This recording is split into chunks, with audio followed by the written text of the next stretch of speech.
Oh,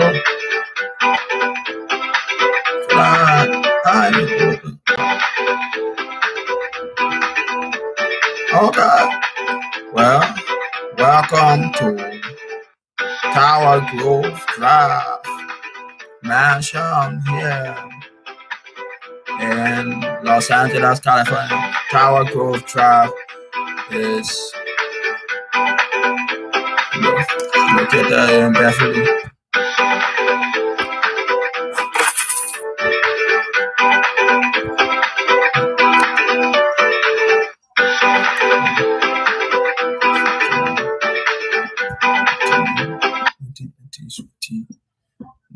Sweetie. We'll be taking you on a tour. In the meantime, you can be listening to Mr. Flavor now by the end. Calm down, sweetie. Sweetie. Plenty, sweetie. Don't die.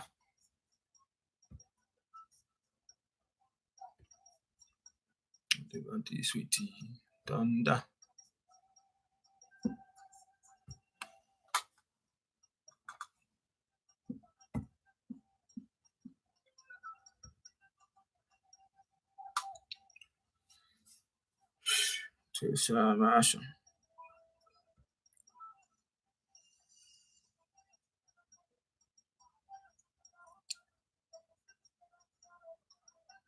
Beverly.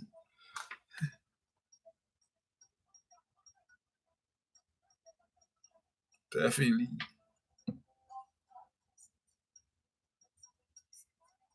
Anda, city.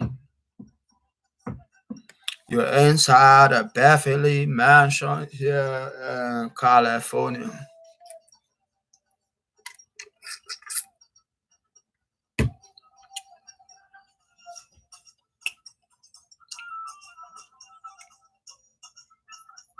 Another para.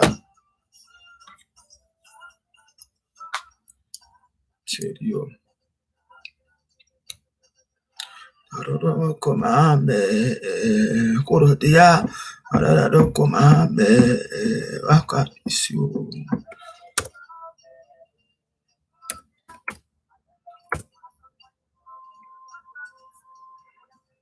Arade kwan arade kwan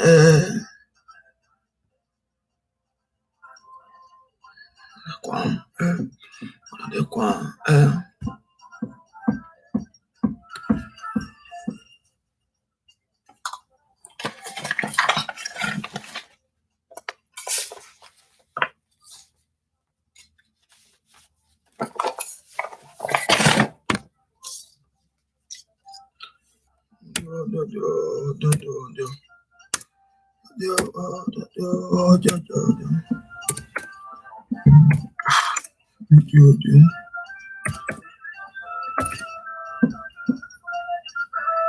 araro komame korodia.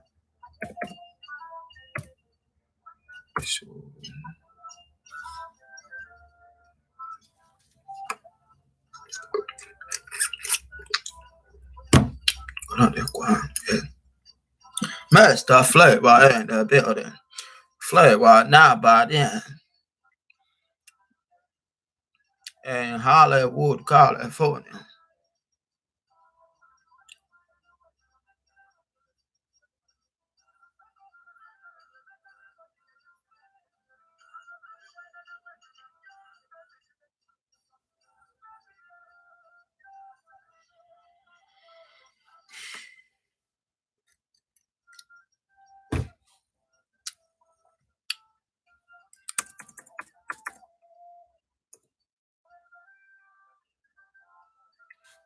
Yes,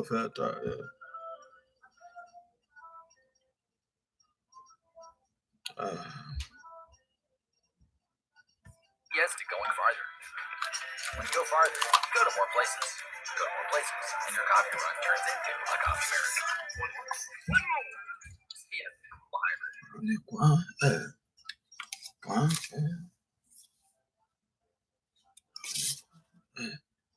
Yes, I decided to get my degree, both my master's and eventually working on my PhD from Walden, to really just help other people and to make a difference in their lives that they don't necessarily think exists in the world. It has been a very rewarding experience to be able to work with a completely diverse set of people with a bunch of different backgrounds, different theories, different perspectives, and just different personalities in general.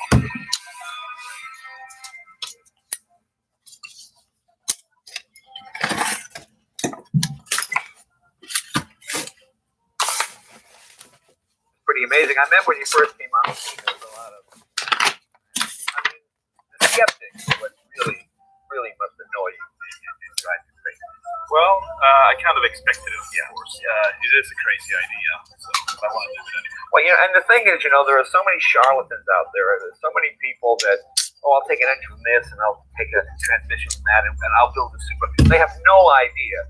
And you're an engineer by trade, correct? Yeah, well, I've learned to become one. Right. Okay. So tell us about the car. It's a fully hand-built, of course, fully carbon fiber monocoque, mid-engine. What was one of the ideas we had originally, which we kept for all our car models, is this detachable hardtop. Right. It kind of looks like it wouldn't even fit in the front, but it actually does. There's a lot of engineering to get that in there. We actually have the largest luggage space of any supercar. It's kind of practical. And you get two cars in one. You get any sign of but when it's off, it's a true kind of speedster look with two speedster humps. It's very low drag on the car. It started out very minimalistic supercar, and over the years, of course, we added features, aerodynamic features, and so on. And this is one of the latest iterations, the Trivita. It's only three made. Trivita means three whites in Swedish, so we have this proprietary white carbon fiber weave. This is just beautiful. Look at this done. I've never seen this before. So you're only building three of these of this particular white carbon. So the club meetings, you don't need a whole lot of room, So if everybody if all the owners get together, right, you can pretty much do it in a hotel room, more or less. Yeah. But that's what I mean. This is like, I don't know what the equivalent would be. Owning the Hope Diamond. I don't know what it would be. But it's an automotive artifact. I always keep reading that there are no great cars built after 1974. All the good stuff is in the 60s and the 50s. But that's not really true. This is a car that will be prized years and years and years in the future.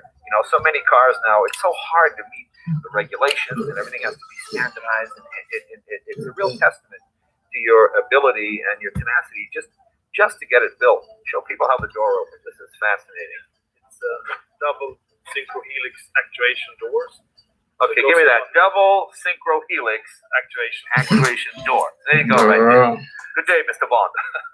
Yeah, so it's actually a practical feature because the door is very wide, because the carbon monocoque is wide. Yeah. And we wanted to have a narrow cockpit area to reduce frontal area for the drag. So if we would have opened this door normally, like we did on our first prototype, we would have moved out to here somewhere, and you would still have a worse ingress than now. Now it's completely open. Yeah, that's beautifully done. And I must say, I'm someone who I take a great deal of pride when I see an American manufacturer build something in America.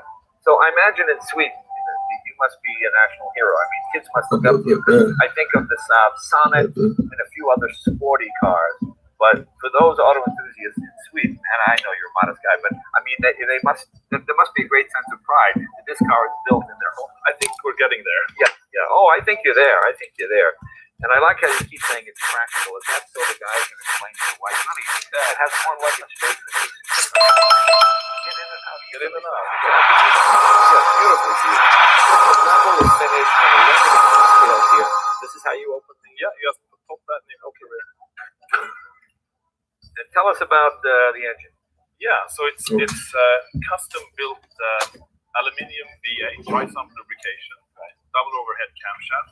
This iteration is 4.8 liter with twin supercharger, complete with exhaust manifold and supercharger. Weighs 198 kilos, whatever that equates to in pounds. Okay. But it's a light engine, considering in this case it runs on biofuel and has 1,000 horsepower. Okay. And what we're very proud of is that it's completely hand-built, especially for this car with a bespoke block that we cast in England and machined in Sweden. 1,018 horsepower. Now the Bugatti Veyron is also 1,000 horsepower. It's quite a bit heavier, correct? Oh yeah, Yes. Almost About- twice as much? I would think so. Twice the Okay. size and twice the Okay, so do the math there. Okay, it doesn't take a genius. Power to weight ratio. This is 1,000 horsepower. The Bugatti Veyron, at least up to this point, was the fastest car in the world. At almost twice the weight with the same horsepower. So I think, and it's rear wheel drive. It is rear wheel. Yeah, I'm not a big. I mean, I like 4-wheel drive, but I have to admit I like being able to sort of slide it out a little bit. Tell us about the transmission. Yes, in this case, it's a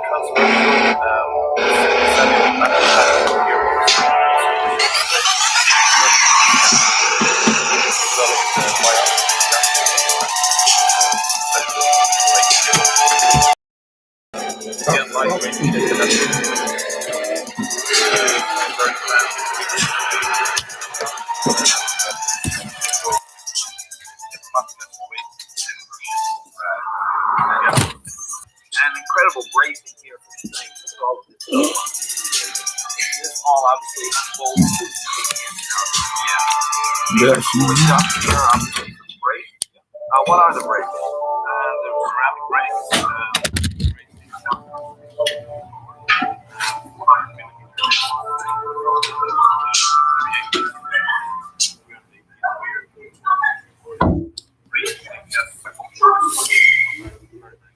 Who is this man? They've got an ABS.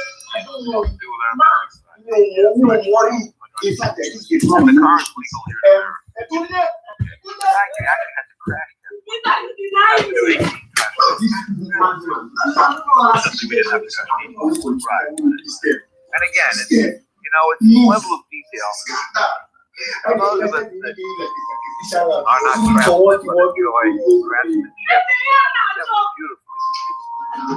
I mean, not every little mold. You know, it's the kind of car, you're not driving, you just go in your garage and sit down. That's that one. That's Have okay. a glass of wine, just look at the car. Your eye falls through all the beautiful little details here, how nicely everything is put together.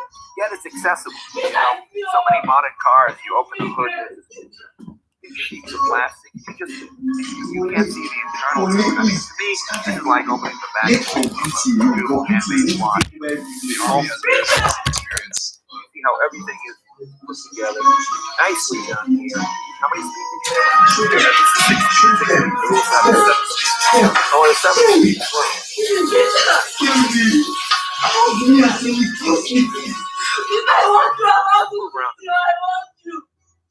Take a look at that massive yeah, farm. I will load it up for you. Honey, if we go on a trip, we need the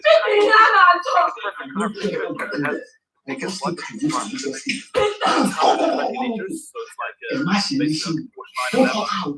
You can actually fit golf clubs, which is kind of unusual because we have this shape. This is the shape of the golf club. It's golf club. All the supercar guys I know, they drive their cars and play golf. Do you play golf? No, I don't. No, I don't know any supercar guys. I'm sure they're out there playing golf. And the roof fits right in here. Yeah, it slides in like a bread in a juice.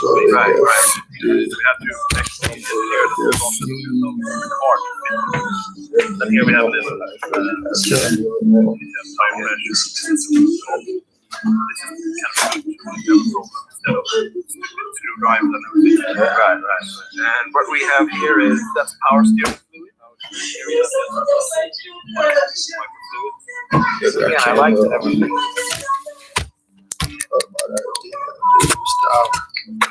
Explain what this is here. Yeah, you fill up the coolant for the engine. This is aluminium titanium grind where you can see the inside of it. This is the minimum cold level of this. Okay, so you can check your fluid level from outside. I've never seen that in any other car. That's not, you know, whenever I take my cars out, I always open the radio. I always just check my fluid level. So it's nice to do that. We have an interesting feature on the dry sump oil tank, which is also kind of usually difficult to check the level. So you flip up the bonnet, and then you have normal dipsticks for Oh, I the see. dry sump. Very good. So we have a patent pending on this instrument cluster called the chrono dial. It's like a watch basically. You have the RPM on the outer scale, you have speed, and pressure. Let me count the food. It's about 22 pounds. Wow. Okay. Very good. Very good. And What do you use for engine oil? Do you just run a mobile one or? We use Valvoline. I'm not sure about the exact specification. 2050, just the standard. Yeah, model. absolutely. You run a synthetic? Yeah, synthetic. Then we have this kind of infotainment system. It tells the rear bonnet is open. Right. It tells the door is open. iPhone, USB connection, sat nav. Yeah. You know, that's where Performance meters. so many supercars kind of get let down in the interior department because they're so expensive to do in terms of the engineering that they kind of cut corners. Not this car. This is the keys to the car. Okay. Oh, I see. And it fits in It has a special pocket there. and what is it? Dark roof. It's my family crest. Oh, okay. It's kind of like the sword and the stone. You know? Oh. Battery switch. Oh, so you have a better disconnect on and off. Very nice. Okay. You know, so many modern cars with the computers, you can't really put a battery disconnect switch on because everything gets all screwed up. We have memory keep alive batteries. Oh, very nice, very nice. Have you got a website that you can? Yeah. They have to spell it. Okay. No one in America. It's KOMSEG.com.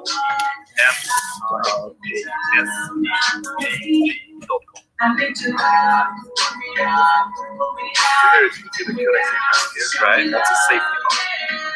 That's a good that's started. They don't work on it. That's not supposed to be. And then start.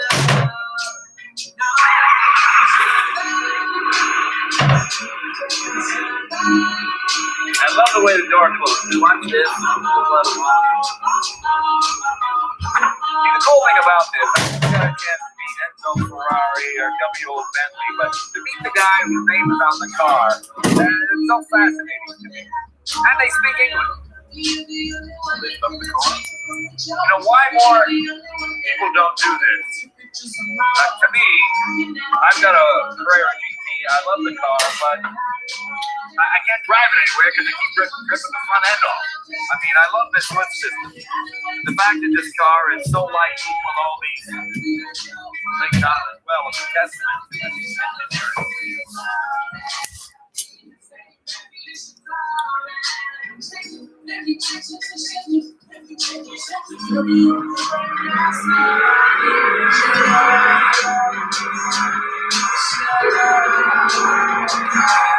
The nice thing is, it's a road car. You can drive like a race car as opposed to the other way around.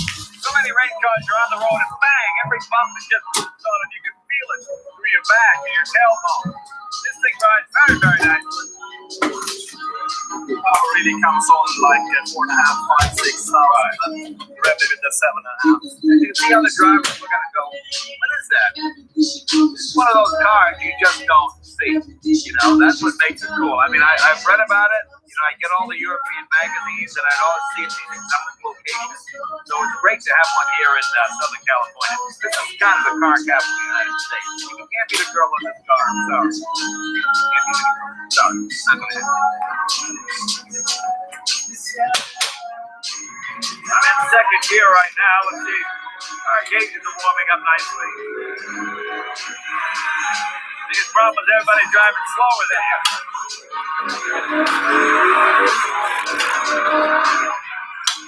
Nice size steering wheel, 4-valve per cylinder. Yep. Twin cam. Yes. 4.8 liter displacement. Twin supercharged. And a patented supercharged technology with a response system, so you don't have any delay or lag.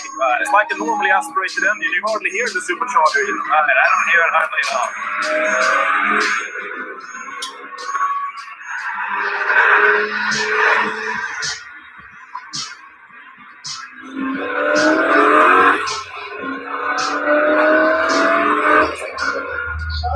The nice thing is you can drive it like a normal car. Oil temperature, water temperature. Nothing goes crazy. Obviously, this is a customer's car, so you don't want to beat on it too hard, but even just hitting on the throttle, just rolling it on, the incredible torque, the incredible pull.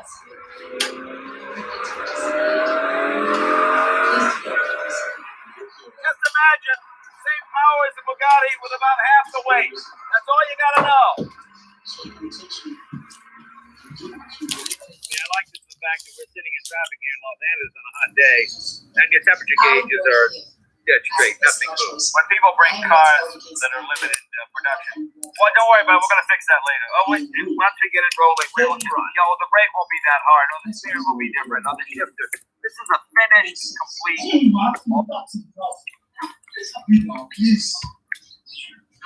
Please do not wait for me, sir. I can well defend myself against men. Automobiles have long been a status symbol for millionaires and billionaires I do not alike, know flaunting their the wealth kind and of feeling you prestige to have, the public by driving or but driving certainly foreign sports cars your or own luxury Christmas sedans. In today's tells a video, lot we'll about be them. looking at some of the cars owned by the world's most notable I'm billionaires. sorry for this You'll disturbance. find that some of these cars are jaw-droppingly luxurious. You might be just as surprised to see some cars that are so inconspicuous. Please. Your love is getting softly. It's so ridiculous. I'm like, and I didn't laugh. I need you to do it up. Let's do it up. Let's do so funny. So funny. Okay.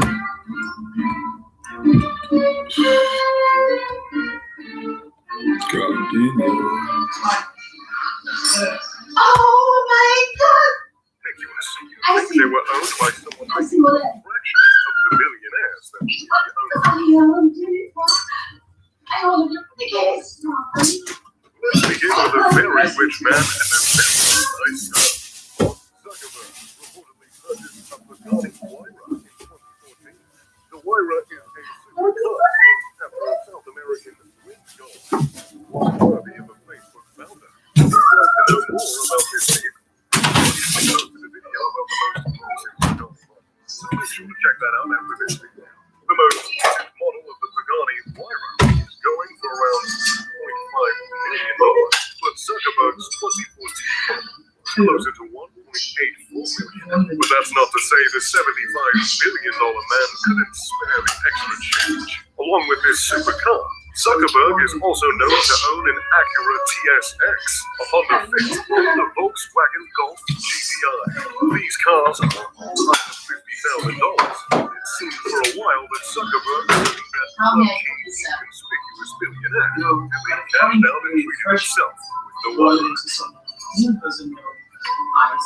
I do not watch this. Moving along from Facebook to Microsoft, Bill Gates' most notable car is that of the 1988 Porsche 959. Only 300 of these cars were ever made, and in the year it was released, it was the fastest car in the world. Yes.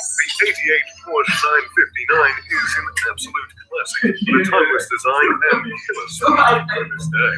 The car has gone as high as $2 million at an auction, but for Bill Gates, it wasn't so easy. Because of the car's rarity, only 50 of the vehicles ever made it to the States. Many of the cars didn't fit the safety standards of the United States. Bill Gates' model had never been crash tested, so it was impounded. Gates was prohibited from driving it on the road. So Gates went about using the show in display law, which basically says the car is part of a museum or gallery. But somehow or another, through some legal loophole, Bill can finally drive his precious car.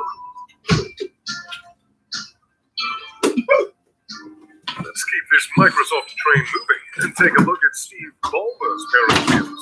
Ballmer is a former CEO of Microsoft and the current eccentric owner of the Los Angeles Clippers. The Clippers are currently sitting pretty with their two new superstars, Kawhi Leonard and Paul George, and Ballmer is selling his 2009 Ford Fusion Hybrid, MSRP $19,500. Ballmer is worth $50 billion.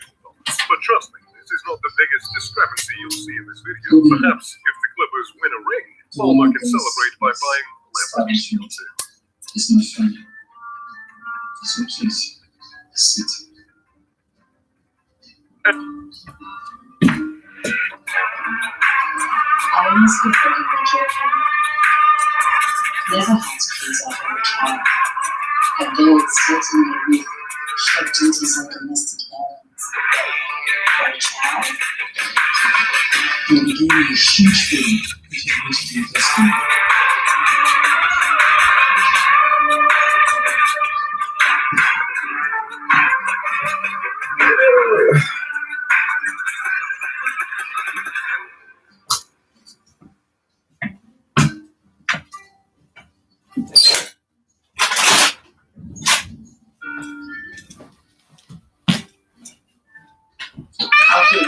this fall. Life was normal for the Gamble family until they got a wacky new maid. Maid? Yes. Why can't this new maid cook or clean? Because I'm not the maid. Brought to you by the Progressive Home and Auto Bundle. Not a maid. I am genuinely responsible because you really have a life and some people want to be. Amazon CEO and founder Jeff Bezos owns a 12% stake in Amazon, worth about $114 billion, following his divorce from his ex-wife Mackenzie. Despite his wealth, a younger Bezos in 1999 drove a 1996 Honda Accord 2 years after the retailer went public. When asked about his vehicle of choice in the 1999 episode of 60 Minutes, Bezos said, "Perfectly good car. The MSRP in 1996 was $17,890. He was not wrong. The 99 Accord is one of the most dependable cars of all time." Education for my ex and my different son. The Walmart empire has produced I 7 don't billionaires. grab those One of those people to heirs kids is out for Thomas things Edison, who was of worth people almost things that I $1 can see. billion. You Walton, see however, is content with the simple different. life. She famously drives a 2010 your attitude, F-150. character. No slouch of a truck. It's a huge vote of our capabilities. Worth half of 9 figures. And yes, I am indeed a gentleman. It's no surprise that Elon Musk owns a bunch of Teslas. Yeah, the rate of progress of Musk humans famously swapped is absolutely no efficient regarding It's guarantee. believed that Musk prefers his Roadster. Plenty of billionaires own Teslas because of their advanced technology and absurdly high customer satisfaction. But there's one thing Elon Musk can say that no one else in history can. His personal Tesla Roadster was sent to outer space thanks to his endeavors of his other company, SpaceX. I think Elon wins the award for the best promotion and marketing techniques, and I think he wins it by a landslide.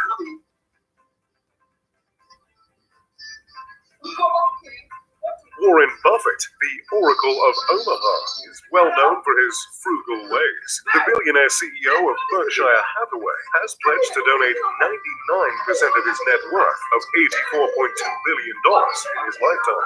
He has always been known for living in a modest home and driving modest cars. Currently, Buffett drives a 2014 Cadillac XTS. The MSRP for a new one was $23,500 before his 2014 Caddy. He owned a 2006 Cadillac DTS. CEO of Alphabet and co-founder of Google, Larry Page has earned his spot as the 8th richest person in the world. Although he has an annual salary of just $1, his net worth is about $53.5 billion as of October 2018. Larry Page drives a Toyota Prius, according to his Reuters. 2019 base price $22,770.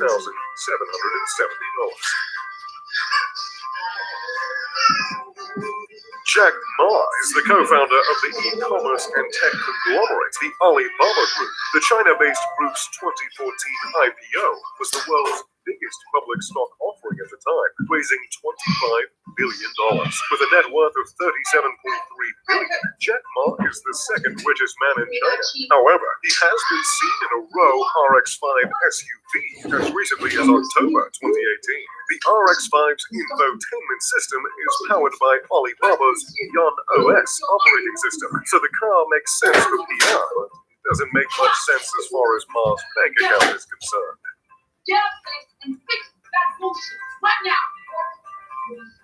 Facebook and Asana co-founder Dustin Moskovitz has a net worth of $13.4 billion, according to Forbes. Despite his 3% stake in Facebook, Moskovitz stayed frugal. A 2011 profile of Moskovitz in the Seattle Times noted that he drove a Volkswagen R32 at the time. The MSRP for the R32 in 2008 was $32,000. Right now. Larry Ellison is the founder and CEO of Oracle and is known for his extravagant spending habits. He collects real estate, cars, airplanes, and yachts. When it comes to cars, his collection has included an Audi R8, McLaren F1, Lexus LFA, and the Lexus LS 600HL. According to the LA Times, he's also known for giving his friends expensive gifts, including the Acura NSX, which costs more than $100,000. Mr. Ellison, if you're watching this, you seem like a really cool guy. Maybe we should hang out sometime. As the former CEO of Uber, Kalanick should be spending his money on nothing but cars. But Kalanick admitted in 2016 that he does own a 1999 BMW M3 convertible. But he said that the alternator is broken and his driver's license is expired. There is, thankfully, a very simple solution for that problem, former CEO of Uber. Self-made billionaire businessman Richard Branson is the man behind Virgin Group and is worth $5.32 billion. While Branson spends some of his time jetting around on his private plane, he also drives a Range Rover, which is gifted to him each year by the brand. In a recent interview, Branson said that his first car was a 1968 Morris Minor. Lastly, I thought I would mention what car I'm driving around these days. Just like many of the billionaires on this list, I am a simple man, and I don't need much to make me happy. The only thing I've really wanted in a car recently is speed. So that's why I drive a Koenigsegg CCXR Trevita. I bought it at auction for nearly $3.9 million, and thankfully it has a top speed of 254 miles an hour. But don't worry, you'll hear more about the Koenigsegg later in another future installment of Mr. Luxury's Garage. Anyways, if you're a billionaire, let me know in the comment section what car you'd be flaunting, whether it be a simple Honda Accord or a little something with more gumption. If you enjoyed the video, make sure to leave a like and subscribe. As always, I'm Mr. Luxury. Pip pip, the doodly do. I would respectfully take my The philosophy was simple. Build it and they will come. And come they have. Now, under the rule of his son Sheikh Mohammed, the vision continues. Dubai often feels more like a corporation than a state. That's because just three things matter here: business, finance, and success. Unlike in Britain, where huge developments can get bogged down for years in red tape and bureaucracy, over here they can go up in months. And the reason is quite simple. Sheikh Mohammed. Whatever the Sheikh wants gets done, and fast. Of course, being able to use millions of cheap workers from Southern Asia has made it possible. In 2007, accusations were made of slave labor conditions, so Sheikh Mohammed set up a confidential free hotline for construction workers to report any abuse. As a result, conditions have certainly improved. But each year, UAE workers send home an estimated £4 billion in wages, so a recession in Dubai would have serious global implications. They're trying to get anyone to actually talk about the possibility of economic downturn in Dubai was like trying to get blood out of a stone. I turned to Michel Canoe, a billionaire businessman from the 9th richest Arab family in the world. Are you totally sold into this vision, or are they going to be proper, you think? Well, now there's going to be a lot of economic upheaval globally, and it's going to come and affect us. No one mentions that here. I know. You say credit crunch, people say, whoa, there's no credit crunch in Dubai. In the Arabic culture, to say something, if you say it out loud, there's a perception that it'll happen. So we don't even call cancer cancer, we call it the disease that can't be mentioned. It's the same mentality. Is there a critic? Automobiles have long been a staple.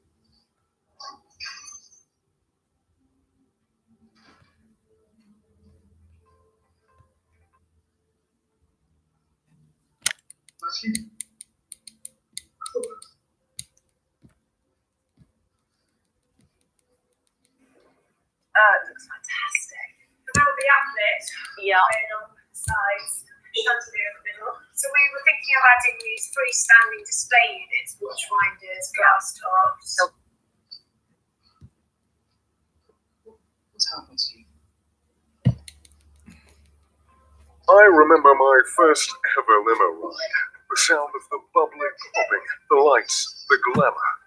That was the start of my love affair with luxury vehicles. Sure, you can travel in a Lambo, or a Tesla. But does that have enough space to lounge?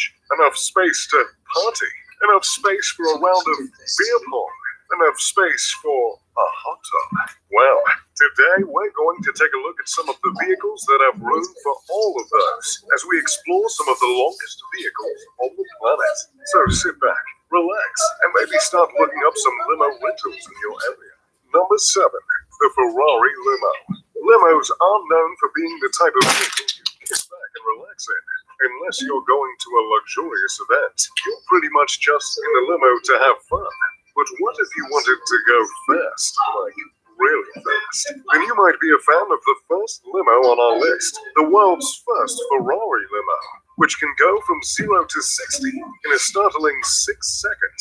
Converted from a 360 Modena, this beast of a vehicle costs a whopping $300,000 to stretch out to its 20-foot length. Unlike a lot of the limos on our list, this one lacks quite a few of the bells and whistles the limos are known for. It only fits 8 people and has no mini fridge, so it's quite a BYOB, bring your own cooler situation. While the creator of the limo, Dan Colley, was quite confident in his creation, Ferrari didn't quite feel the same way. In 2012, Ferrari was threatening legal action because Crawley added a 9.5-foot carbon fiber section to the center of the car, which Ferrari argued no longer qualified as a Ferrari. Number 6, the Corvette limo. When most men go through a midlife crisis, they often seem to reach for a Corvette. Personally, I'm more of a Aston Martin man, but I digress. Our next limo is midlife crisis meets Sweet 16. A Corvette stretch limo, measuring in at 23 feet long. This is quite a twist on the traditional hot rod, perhaps the most normal of all vehicles. The Corvette limo went with the standard limo route. Its ceiling is coated in neon lights. It seats up to 15 people. It comes with a mini fridge, and the most important feature of all, cup holders. Its leather seats are coated in the Corvette logo, just in case you forget what your ride is for the night. Number 5, the Boeing 727 jet limo.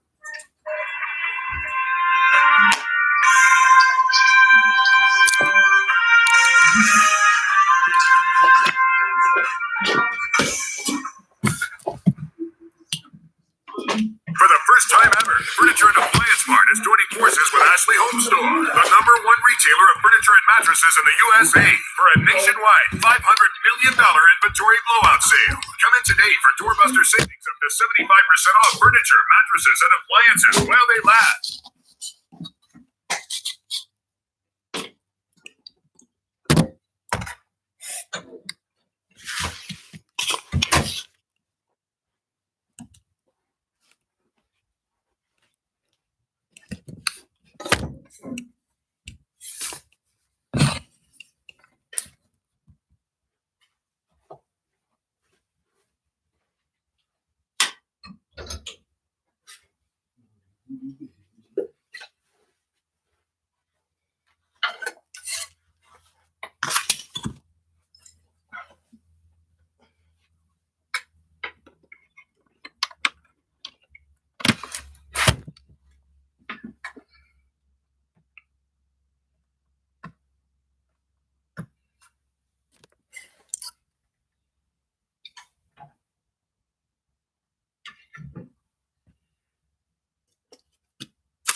There are very few things as fantastic as traveling to beautiful islands with sandy beaches, rolling hills, and sparkling oceans. But imagine if you could own a piece of that paradise and visit whenever you desired. For the rich and famous celebrities of the world, this dream is often reality. Private islands sell in the millions and sometimes billions. But to the wealthy, the privacy and peace they offer is worth the money. Today, we're going to take a look at 5 impressive celebrity islands and examine how celebrities manage to amass the fortune to buy their own slice of heaven. Mel Gibson. In 2005, Mel Gibson purchased one of the world's largest private islands for $15 million. It's crazy to imagine someone forked up that much cash so nonchalantly, but for Mel Gibson, who has an estimated net worth of $425 million, $15 million is basically pocket change. Mel Gibson rose to fame as an action hero in the 1980s after starring in wildly popular films like Lethal Weapon and Mad Max. Prior to that, he worked in Australia, getting several minor roles in low-budget films, and mainly working in theater.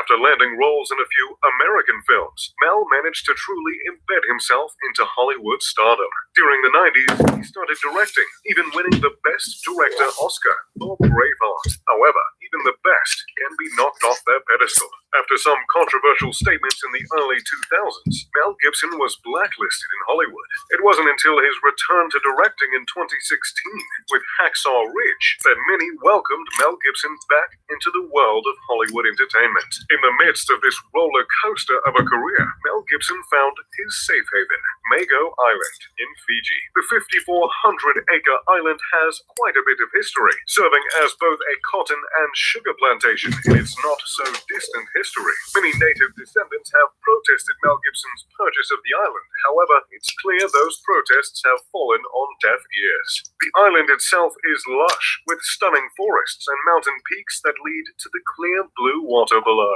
Surprisingly, though this is Mel Gibson's private island, there are about 60 other individuals that live on it as caretakers. The island is also home to a modest ranch with several cows, horses, and goats. While one would imagine Mel Gibson would build a mansion there with his fortune, the building he actually resides in is far from a castle. The original colonial house is a single story with a pool, and this is where Mr. Gibson resides when he needs to get away. Leonardo DiCaprio. In 2005, Leonardo DiCaprio purchased a private island off the coast of Belize for $1.75 million. But how exactly did this well-known actor reach the level of stardom and financial success to buy an island? And what exactly does he plan on doing with it? Surprisingly, Leonardo got his start doing commercials and playing a guest role on shows like Roseanne and Growing Pains. It wasn't until he landed his role in Titanic at the age of 23 that Leonardo skyrocketed to stardom. Titanic went on to become the highest-grossing film the world had ever seen, and Leonardo DiCaprio became a household name and an international heartthrob. From that point forward, roles with some of the best directors in the world, like James Cameron, Quentin Tarantino, and Alejandro González Iñárritu, came easily to him. Aside from being an actor, Leonardo DiCaprio is a vocal environmental activist. In 1998, he formed the Leonardo DiCaprio Foundation, a non-profit organization focused on improving the environment and educating others on global warming and renewable energy. His foundation has raised over $70 million to help the environment, and he has been active in improving the environmental structure in 40 different countries. Leonardo DiCaprio has also donated millions to the Wildlife Conservation Society and served as a narrator and producer for several environmental documentaries. So, why did Leo buy an island in Belize? Well, the region this island in has long suffered from overfishing and deforestation. Leonardo bought the island with the intention of turning it into an eco-resort focused on sustainability and environmental restoration. Slated to open in 2020, the 104-acre resort will be entirely solar-powered, with 36 open-air bungalows and 36 villas, as well as several infinity pools. Worried about the water waste those pools will cause? Luckily, Leo's way ahead of you on that one. All the water on the island will be recycled rainwater. Aside from just being a resort, the island will also be home to a research center for global warming. As far as private island purchases go, this seems to be one of the better ones. Johnny Depp, yet another actor who sprung from teen idol to Oscar nominee. Johnny Depp is a household name that went on to buy his own private island in the Bahamas called Little Halls Pond Cay for $3.6 million. Prior to buying the island, Johnny Depp got his start in Hollywood playing a teen heartthrob in the television series 21 Jump Street. In 1990, he starred in Tim Burton's film Edward Scissorhands, which began a beautiful friendship and lifelong collaboration that would change the trajectory of his entire career.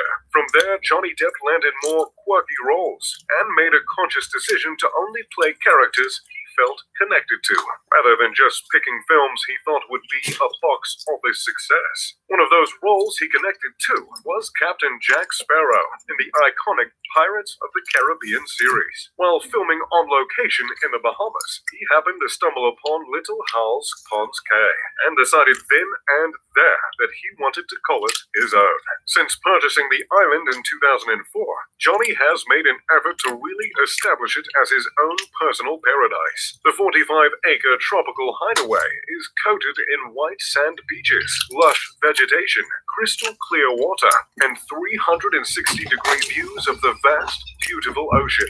Several solar-powered homes pepper the island, with golf carts serving as the primary mode of transportation between them. The 6 distinct beaches are each named after someone important in Johnny's life, including his former wife, 2 children, and his mentors, Marlon Brando and Hunter S. Thompson. But how does one get to this beautiful, remote island? Well, if you're Johnny Depp, you take your massive 156-foot private yacht to it. The yacht, named Veoliroa, after his ex-wife and children, is coated in pirate memorabilia and even waves a Jolly Roger flag proudly above it. Nicolas Cage. Aside from stealing the Declaration of Independence, Nicolas Cage has a few other hobbies, one of which is buying as many properties as he can get his hands on. One of those properties cost approximately $3 million when it was purchased in 2004, with a net worth of an estimated $150 million at the time.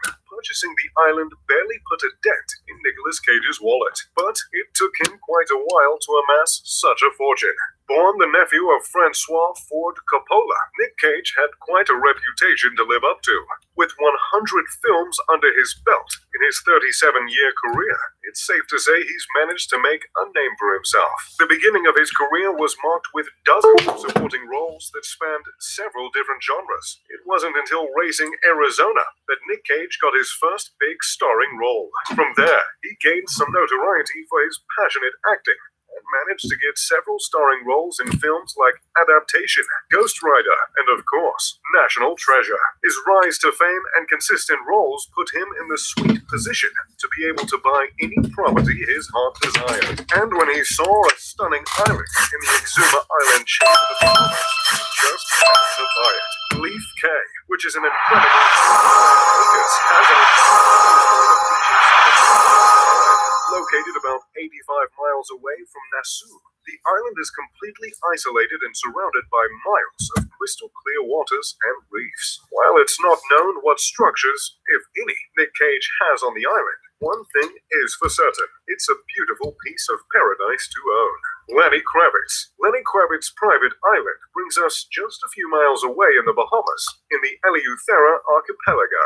Unlike most of the people on this list, Lenny Kravitz had a special connection that drew him to the island. Born to a mother who was native to the Bahamas, Lenny Kravitz visited every summer as a kid and has loved it his whole life, playing makeshift drums on pots and pans as early as 3 years old. His mother encouraged his love of music from a young age, and the world ought to be pretty thankful for that. He grew to be one of the most prolific musicians of all time, starting from nothing, then going on tour with Tom Petty, Bob Dylan, and Madonna. He produced several award-winning albums for Madonna, Vanessa Paradis, Aerosmith, and Mick Jagger.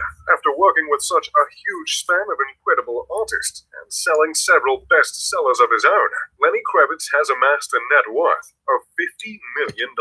So, what would you do with that $50 million? Well, you'd buy a stunning island back in your mother's homeland. While one might think the island would be covered in buildings and mansions, the truth is actually the exact opposite. When he visits the island, Lenny Kravitz is said to sleep in a trailer and leave all his material possessions behind. The one thing he has on the island, however, is miles of beautiful sand beaches and a recording studio where he can get some of his best work completed. So there you have it. 5 of the most impressive celebrity private islands. What do you think of what these celebrities have done with their piece of paradise? If you had your own private island, what would you do with all that land?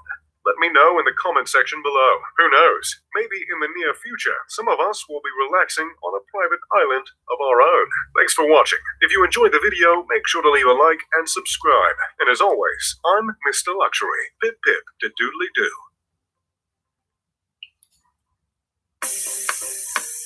Buying a home is a big decision for most of us. Even for a relatively modest property, the average homeowner slowly pays off a massive mortgage over the course of decades. But for some celebrities, buying a multi-million-dollar mansion in cash is a matter of habit. Some opt for an elegant and refined property, while others outfit their homes with eccentric features and gadgets. Today, we're exploring the top 20 craziest celebrity mansions.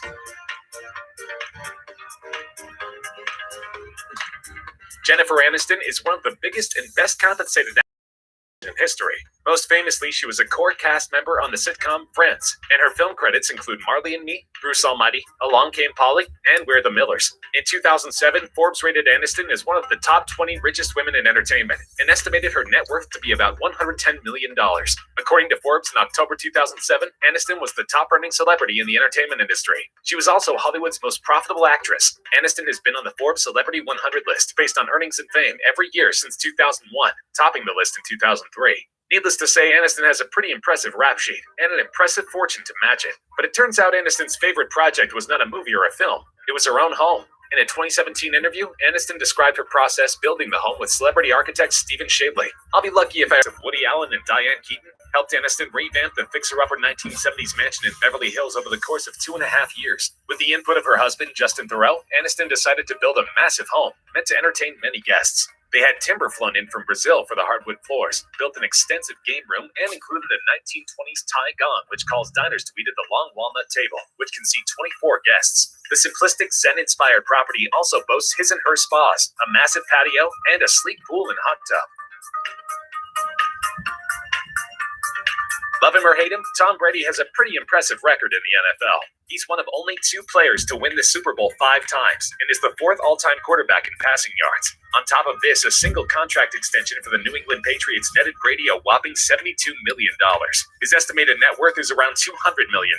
So you can imagine that Brady's home is pretty impressive. But don't forget that this property houses not 1, but 2 major celebrities. Tom Brady's wife, Gisele Bündchen, has a net worth of more than $300 million, making their collective net worth more than $500 million in total. That's a lot of buying power. The power couple have multiple properties, including a massive solar panel-adored mansion with a moat in Los Angeles. But especially during football season, their main residence is in Brookline, Massachusetts, about half an hour from the Patriots practice stadium. In 2014, after selling their 18,298 square foot Brentwood estate to Dr. Dre for $40 million, the couple returned to the East Coast to custom design a new compound for $4.5 million. Their Brookline home, albeit about 4,000 square feet smaller than their Los Angeles abode, is no downgrade, however. The Mammoth, Massachusetts mansion boasts 5 bedrooms, including a master suite with his and hers walk-in closets. The family, notorious for adhering to the most particular plant-based diet, has an elaborate kitchen dedicated for their chef, Alan Campbell, to prepare their gourmet meals. As busy parents, Brady and Bündchen situated the nursery next to the staff quarters. The house also sports a sunroom, wine storage facility, and a library with a balcony overlooking the gym. The only celebrity couple with more cultural and financial capital than Brady and Bündchen is undoubtedly Jay-Z and Beyonce. The couple have championed numerous industries from music to film to sports and business. Between their 2 massive fortunes, the couple are worth an astounding $1.25 billion. The couple recently bid a cool $120 million for a Bel Air mansion complete with 4 pools, 8 bedrooms, 11 bathrooms, as well as an expansive kitchen, custom-made fixtures from Italy, bulletproof windows, a rooftop helipad for all your private helicopter landing needs, 15-car garage, and an in-house spa and fitness center with a 12-person whirlpool. Theirs is objectively one of the most impressive homes in the world. Though he's only been in a few projects outside of his eponymous television show and stand-up career, Jerry Seinfeld is one of the most successful entertainers of all time. In the final season of Seinfeld, he was the highest-paid actor of all time, netting $1.5 million per episode. He even turned down the 10th season, in which he would have been compensated $5 million an episode. Despite losing this opportunity, Seinfeld is by far the richest actor in the world, with a net worth of roughly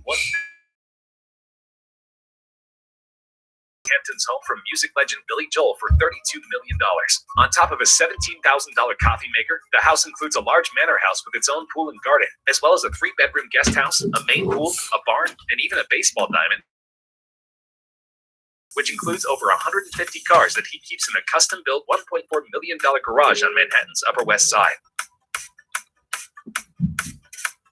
Though his personal life has been plagued with controversy, Tiger Woods is both one of the most talented and highest-paid golfers of all time. He first reached the #1 position in the world rankings in June 1997, less than a year after turning pro.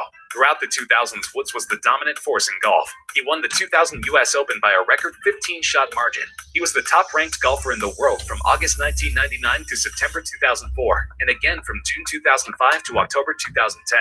So it comes as no surprise that Woods has an unbelievable Florida mansion. The $54 million property has a 100-foot swimming and lap pool, a 60-foot diving pool, a basketball tennis court combo, and a spa. On the oceanside portion of the property, a pair of docks can welcome visitors boating in from the seas. Unfortunately for Woods, as part of the settlement with his ex-wife, Swedish model Ellen Nordgren, he'll be forced to sell the amazing property.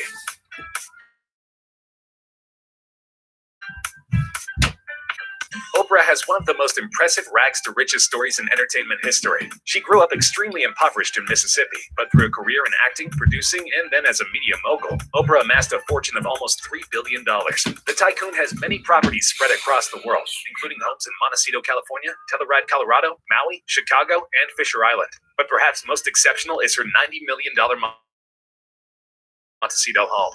Ranch-style house and top-of-the-line horse stables, caretaker's cabin, an equestrian ring, and fruit and avocado orchards, and 44-acre dedicated preserve that separates her home from the rest of the world.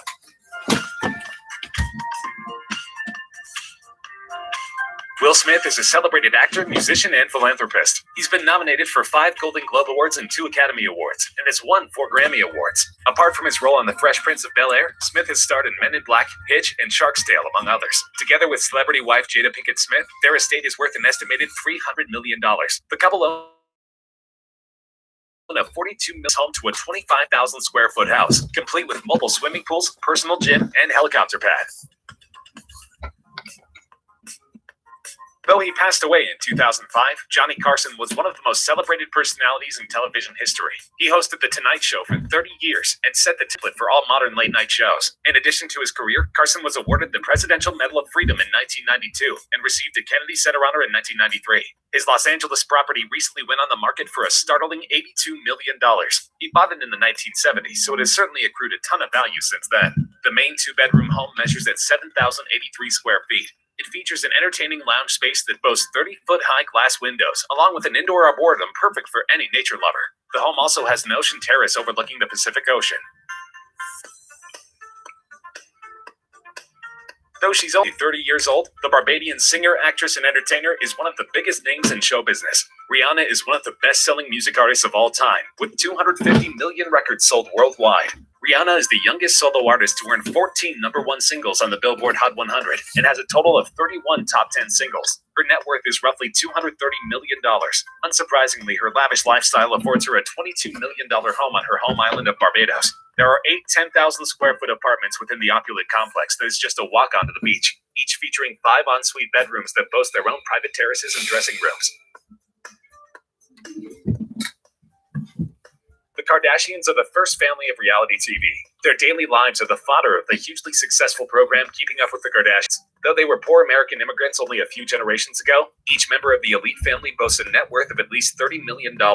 Much of their wealth stems from Father Robert Kardashian's legal work in the 80s and 90s. Though there are more than a dozen homes between the various family members, perhaps most impressive is Kanye West and Kim Kardashian's stunning Bel Air mansion, which includes 3 pools, a golf course, and an underground dance club. Adam Levine is most famous for fronting the alternative rock band Maroon 5. Maroon 5 has sold more than 75 million records, making them one of the world's best-selling music artists. But Levine's work on reality television and The Voice have made him an incredibly wealthy man. His net worth is close to $90 million. A huge percentage of the worth can be attributed to his $35 million mansion in Beverly Hills. His 9,200 square foot home was built in 1966 on a 1.2-acre lot, complete with a swimming pool, 5 bedrooms, including 2 master suites, 5 bathrooms, and lots of living space in the main house, as well as a 2-story guest house in the back of the property.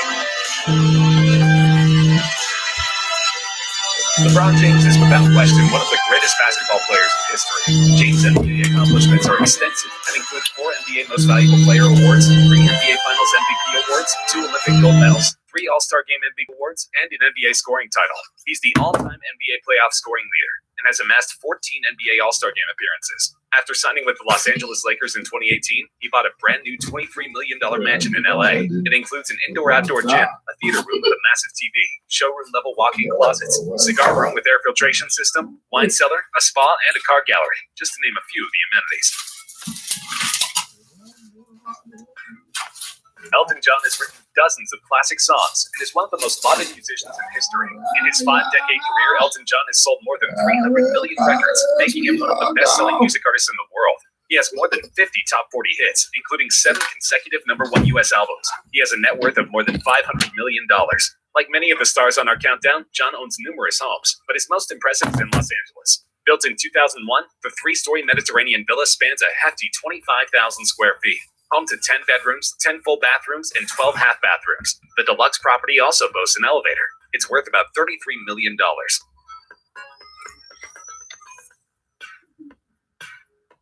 At only 32 years old, Stephanie Joanne Angelina Germanotta, better known by her stage name Lady Gaga, is one of the most important entertainers in contemporary pop music. Having sold 27 million albums and 146 million singles as of January 2016, Gaga is one of the best-selling music artists in history. Her achievements include several Guinness World Records, 6 Grammys, 3 Brit Awards, and an award from the Songwriters Hall of Fame and the Council of Fashion Designers of America. The notoriously eccentric celebrity spared no expenses when building her $23 million Malibu mansion.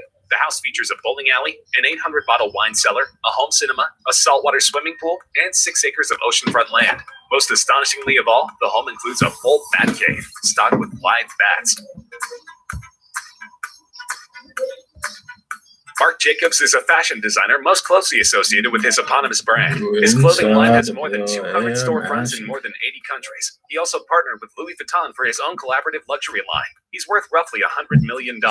Jacobs' Mark 4-story West Village home was worth $10.5 million back in 2009 and has since filled the 4,500 square foot space with a variety of expensive art, beautiful furniture, and, of course, an amazing wardrobe.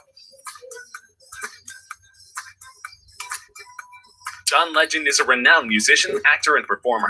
He has sold more than 40 million records, and in 2018, Legend portrayed Jesus Christ in the NBC adaptation of the rock opera Jesus Christ Superstar. He received a Primetime Emmy Award nomination for his acting role, and won for his role as a producer of the show, making him one of 15 people and the first black man to have won an Emmy, Grammy, Oscar, and Tony. He and model fiancée Chrissy Teigen have an amazing Los Angeles home with a Taoist-inspired Zen garden, wine cellar, and massive music complex. The 2,200 square foot structure is worth an estimated $30 million.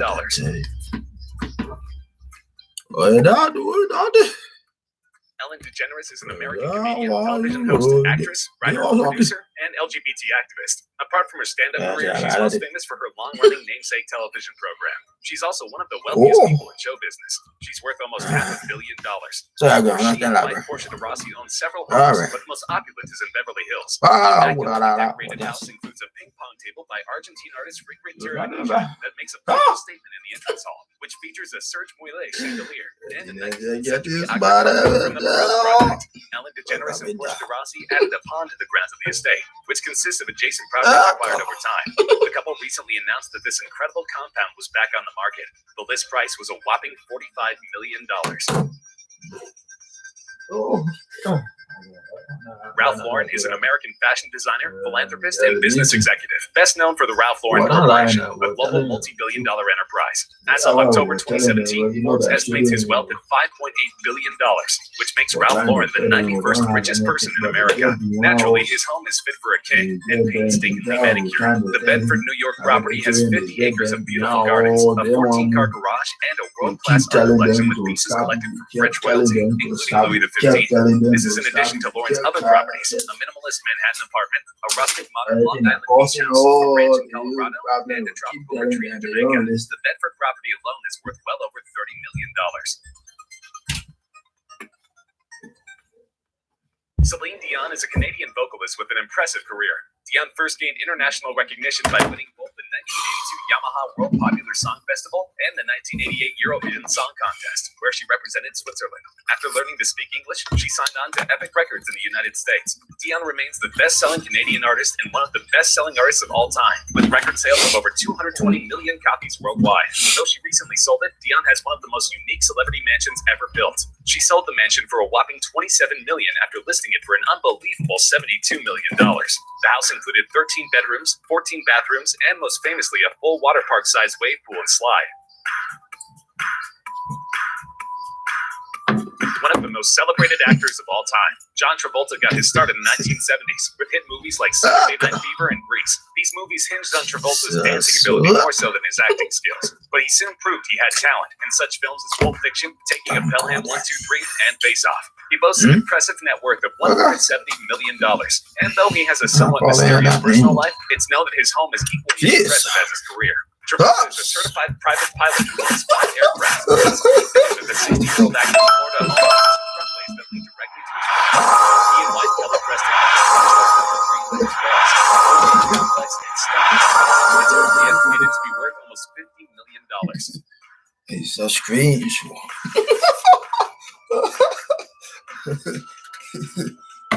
He's from the screenshot.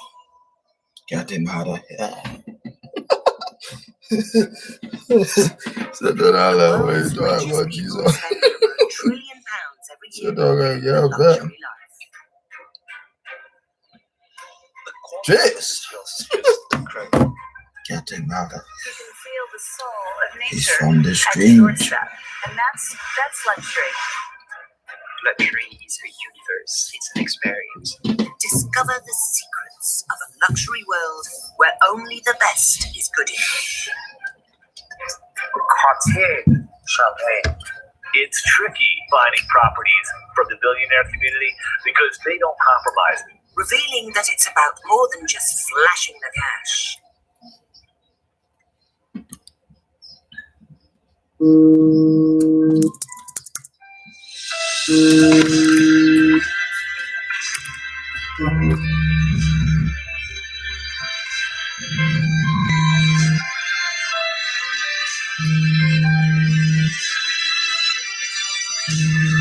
Beverly Hills is widely known as a place of lavish lifestyles and extreme wealth. The area in Southern California has for years hosted A-list actors, celebrities of the utmost affluence in the entertainment industry, the most successful sportsmen, billionaire tech moguls, and the most go-getting businessmen in finance and investing. While there might be a range of residents that hang up their coats in Beverly Hills, they all have one thing in common: loads upon loads of money in the bank. The property rates in Beverly Hills are, Oh, yes. quite high. Matter of fact. Other places in California and the rest of Oh, now come back here. There are many Okay. shopping complexes in the city. Top-of-the-line hotels, luxurious gardens and parks, and Walk plenty of out other to the amenities. level. The wealthiest members of society. The fact that Alright. What's my bad? Well, I forget.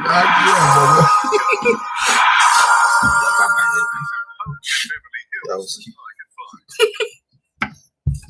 I mean, you shaking. 9505. This 25-acre property is undoubtedly the most expensive in Beverly Hills. There are many features that come with this property. To start with, the mansion located at the heart of the estate is equipped with a master suite that extends to over 5,000 square feet. In addition, there is a huge wine tasting room included and a special spa. It's not every day that the state of this magnitude is put on the market. For now, the incredible home is not boasts itself as the palatial Mediterranean-style mansion Yes, sir. just minutes from the heart of Beverly Hills. The estate sits on a 25-acre promontory with panoramic city-to-ocean views. Standing in the massive backyard gives you a view of pretty much everything good the city of Los Angeles has to offer. The prestigious residence embodies both majesty and family. Outstanding amenities include a quarter-mile tree-lined private drive, a waterfall, luxuriant gardens, sparkling pools, colonnaded dining room with wine tasting room, grand chef's kitchen, an approximate 10,000-bottle temperature-controlled wine storage room, a large tasting room, a Moroccan retreat Turkish-style spa, a guest house, gorgeous terraced acreage, producing vineyards, a pool, a spa, a tennis court, and a pavilion, a reflecting pool, fountain, and state-of-the-art entertainment complex with a stage, The money can't pay. bowling alley, entertainment, You know, there are other people out there greedy. Studios. Money for them. every day. I know I would. 2727 Benedict Canyon Drive. This next property costs a casual $85 million, and it has several features that make it stand out in the most extravagant ways. First, the entire property is, in a word, large. It extends to over 14 acres, and the main house is a whopping 30,000 square feet, and that's not including the additional guest house that sits on an area of about 7,000 square feet. Off the famed Benedict Canyon, only minutes from Rodeo Drive and the Beverly Hills Hotel, this secluded home is the perfect place for private comfort. The estate is tucked away behind beautiful gates. Once you drive up the magnificent, and I'll reiterate, long driveway past the 7,000 square feet Moroccan guest house that has soaring arched windows that disappear into the walls to give you the indoor-outdoor California lifestyle. Yes. Well, once you've passed that, you can walk over to a stunning tennis court with cabana. From there, why not roam the grounds where horses and major trails will take you away? Or you can just chill in the main house with a pool overlooking the beautiful landscape. This is the ultimate equestrian environment. When you see the kind of heavy movement they get doing all kind of things. So much more that only the I don't know. We don't know who telling them thing. I don't know who told them say we got something for. I don't know. I was trying to tell them I said that they are causing a problem. There are several features that are included as part of the property, including a vast motor. The kind of heavy movement you're doing. Anytime they see people coming, how we can manage to lose all our money. The house is considered a French How we manage to lose all the money that we have because we just got people they doing all kind of things. The same thing when we went to Nigeria, they were just doing all kind of things. Yeah. Doing all kind of things. The craftsmanship and materials are the finest this side of Versailles. Some of the appointments include a fitness center, I think it caused us to lose all the money. If they were just going to mind their business, they were not going to do anything. This magnificent property has an elevator. If you're feeling quite a bit cold, you can choose one of the 11 fireplaces. If you want a change of scene, you can escape to the 3-bedroom guest house. And if you want to flaunt the latest sports car you purchased, you can take your guests to the Grand Motor Court that can accommodate 40 cars. There's plenty more to experience thanks to several lush lawns and gardens that rival that of a French countryside. And please, let me know when it's available for purchase. 320 North Carrollwood Drive, valued at $77.5 million, and located in Holby Hills on Carrollwood Drive, emerges the Rakuten is an awesome way to earn cash back with little or no effort. You can use Rakuten in over 2,500 stores. All you have to do is sign up. You get $10 for doing nothing. Easy to sign up. It's easy to set up, and you're going to save money literally on the stuff that you're already buying. I have to press 2 buttons. Easy. I have to maybe go to a website once. Easy. And I just continue checkout like normal. And that's it. Rakuten's great. Sign up. Go to Rakuten.com and sign up today for a $10 bonus.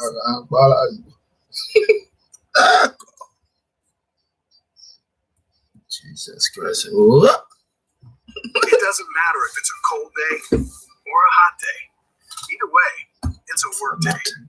And what defines a work day isn't the weather, but what gets done. An industry leader in climate control, the Ranger XP 1000 horsepower puts your comfort in your hands, helping you manage any condition and tackle the task at hand. Even if the task at hand isn't work at all. Wow. Damn, but I wanna get with it.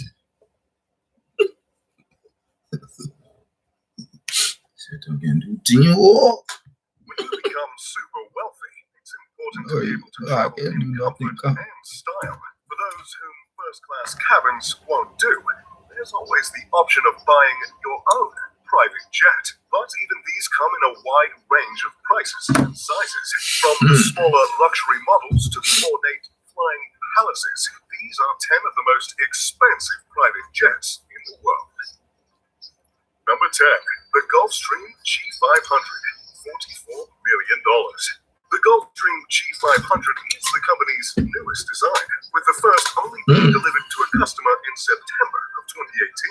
The 91-foot, 2-inch long jet has a wingspan of 87 feet and an inch, a cruising speed of around 8 miles per hour, and in its delivery spec, there's room for 10 people to sleep.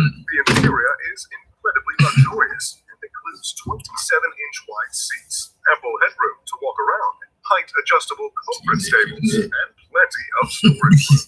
With a price tag of $44 million, the cabin can be customized to your requirements, such as the choice of whether the galley is in the front or the back, and it comes with high-speed internet access that's said to be 30 times faster than other planes in its class. As with all private jets, the running cost can significantly increase the total overall price, but the G500 has been designed to be as minimal as possible.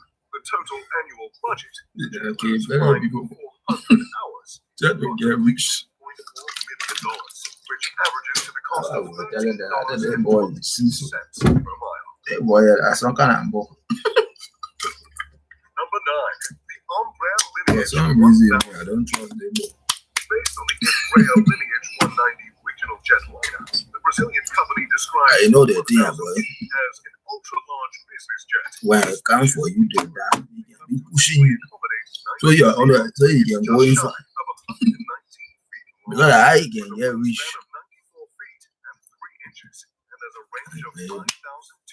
Need to be careful. You know, I have to say.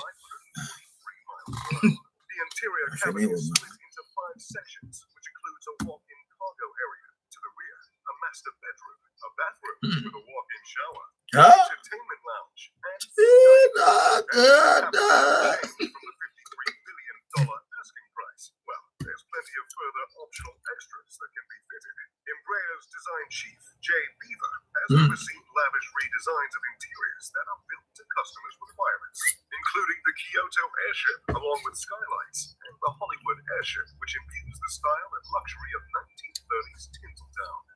Number 8, the Gulfstream G650ER, $71.5 million. The $71.5 million G650ER is Gulfstream's flagship product. As you would expect for the model held in such high regard by the company, it's one of the best you can find that's specifically designed. It's an extended range version of the G650 and can travel at 600 miles at a cruising speed of 40 miles per hour. It's 99 feet 9 inches long and 99 feet 7 inches wide, and has a 2,130 cabin that can be configured for the interior is decorated with rich it includes, as standard, audio and high-definition TV, convection oven, a series of 26-inch wide-screen televisions, and comes fully equipped with silverware and cutlery, so you'll be ready to entertain. Using an app on your smartphone, you'll be able to control the temperature, lighting, the shades, and the windows and entertainment devices, while you're on board the wireless network that's connected to 2 multi-channel satellite systems and ensures that you're kept in contact with the ground. Its cruising altitude is 51,000 feet, which keeps it above commercial traffic and weather, but the cabin is pressure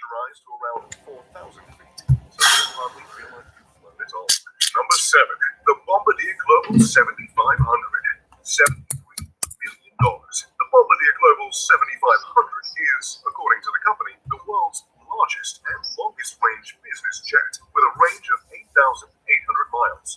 This gives the ability to make a non-stop flight between New York and Australia. Sometimes they Comfort with 4 customizable living spaces as well as an additional room resting area. Bombardier offers a range of options when it comes to the setup of the interior, with choices of a master suite with a walk-in shower, a club suite with 4 ergonomic seats, large TV and windows, a conference suite with room for 6 to sit and eat, an entertainment suite, and even a private 3-person suite. Without buying a larger plane and refitting it for your needs, this is as luxurious a private jet as is possible Stop to doing buy. that. Number Wait, 6, don't do that. the Boeing 757, $100 million. In 2011, Donald Trump bought a Boeing 757 from Microsoft co-founder Paul Allen and gave it exactly the type of makeover you'd expect from Mr. Trump. Far beyond simply having his name painted on the outside, the interior is what's made this a $100 million purchase. It's powered by a pair of Rolls-Royce RB211 turbofan engines and can fly for 16 hours at more than 500 miles an hour. The refurbishment of the plane that, in a commercial setup, can carry up to 200 people now has room for just 43. Some of the features include a bedroom, a dining room, a private guest room, an entertainment room, and this jet even has a 24-karat gold bath. Yes, you heard it. Every seat has a personal TV screen as well, with access to an entertainment system that offers a library of more than 1,000 movies and 2,500 audio CDs. There's also gold everywhere, including on the seatbelts, and the family logo is stamped on virtually every object in the cabin. Number 5, the Airbus ACJ. Hey, America, I've got something to say. Completing your 2020 census could mean smoother roads. God. More emergency rooms. The Census Council.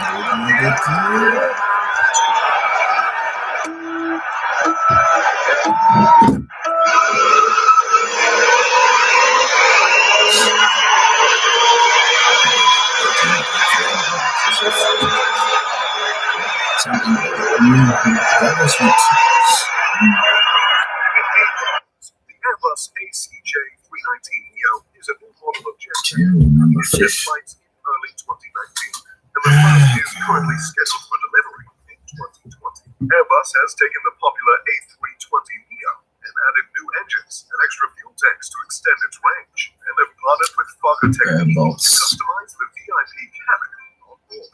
There's a focus on weight reduction to make this jet as economical to fly as possible. That doesn't mean luxury is the second priority. The state-of-the-art cabin is built with all the latest technologies, such as low-altitude cabin pressure, entertainment facilities, private cabins, a conference room, and permanent connection to the internet through satellites. In trials, it recently completed a 16-hour flight at around 500 miles an hour, with a configuration that could seat 162 people. The first of these $101.5 million jets is for K-5 aviation in Germany, but with 14 on order, it's quite possible there will be one on the way to $1 billion. Number 4, the Boeing 787-8 BB jet. When you're young, you enjoy it. $6 million. The That's what it's supposed to do. Actually, it's supposed to. Even if you don't have money, you know. But what the way you're young, lad, it is what do. You know, you pay $5. You know, everybody pay $5. You know, you know. Yeah, you know, just sit down inside the house.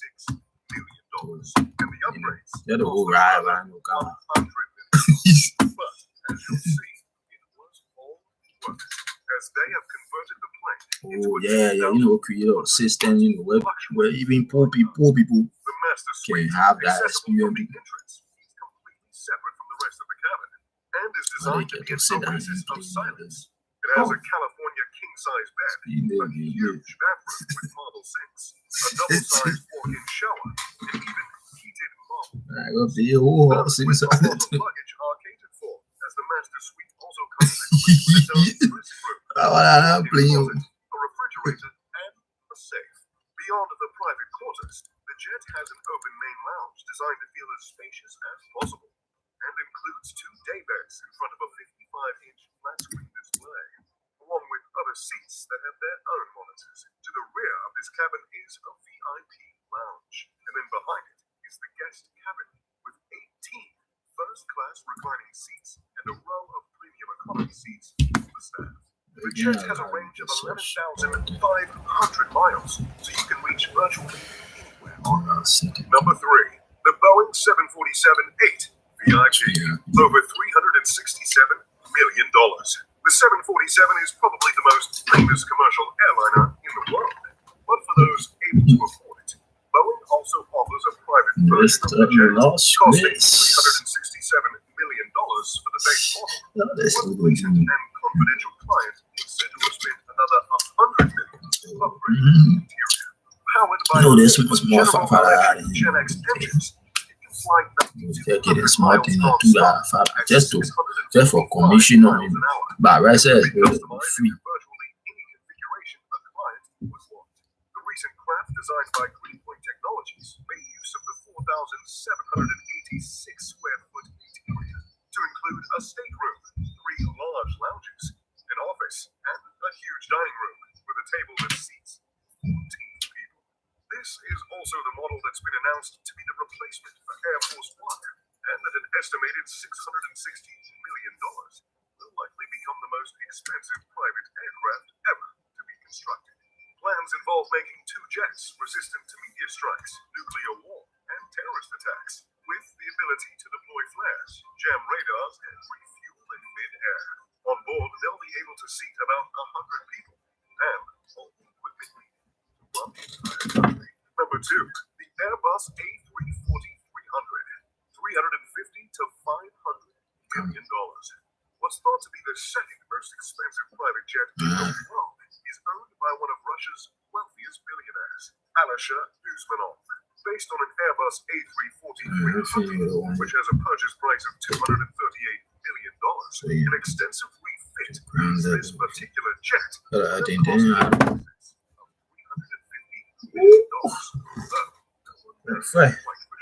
At 209 feet long and with 4 engines, it's the biggest private jet in Russia and has a range of 10,300 miles with a cruising speed of 540 miles per hour. The high costs and high fuel consumption mean that this model isn't often used by athletes, but when you're one of the richest people in the world, it's unlikely to matter.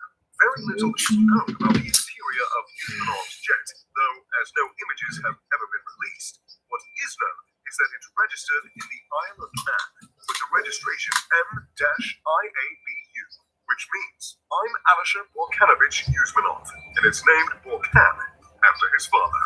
Number 1, the Airbus A380, over $600 million, also known as the Flying Palace. The most expensive private jet was conceived and ordered by Saudi Arabian Prince Al-Walid bin Talal in 2013, but he apparently sold it to an unknown buyer before even receiving delivery of the plane.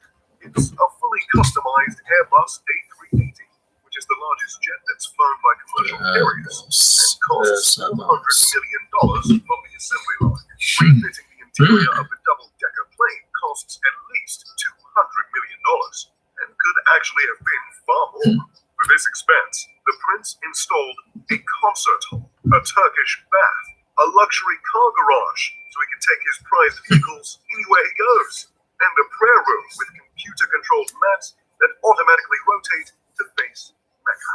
There are 5 bedrooms, which each have an in-suite bathroom, a king-size bed, and a dining area, a meeting room, and even a luxury dining room, where each of the 14 seats is equipped with footrests, massages, and adjustable supports. There's also a boardroom and a laid-back lounge, but undoubtedly, the most standout feature of this jet is the throne horse in the sky. I hear you say that horse. Speed of 560 miles per hour. And the range of Yeah, horse in the sky. but you probably won't notice how long your trip is with amenities like this. Well, I feel like I've been at an airport all day. I don't know about you. And if you had a few $100 million to spare, let us know how you design and decorate your own private jet. If you enjoyed this video, make sure to leave a like and subscribe. As always, I'm Mr. Luxury. Pip pip, the doodly doo. Private jets.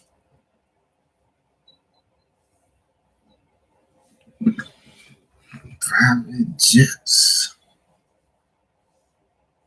This was my phone before I called you.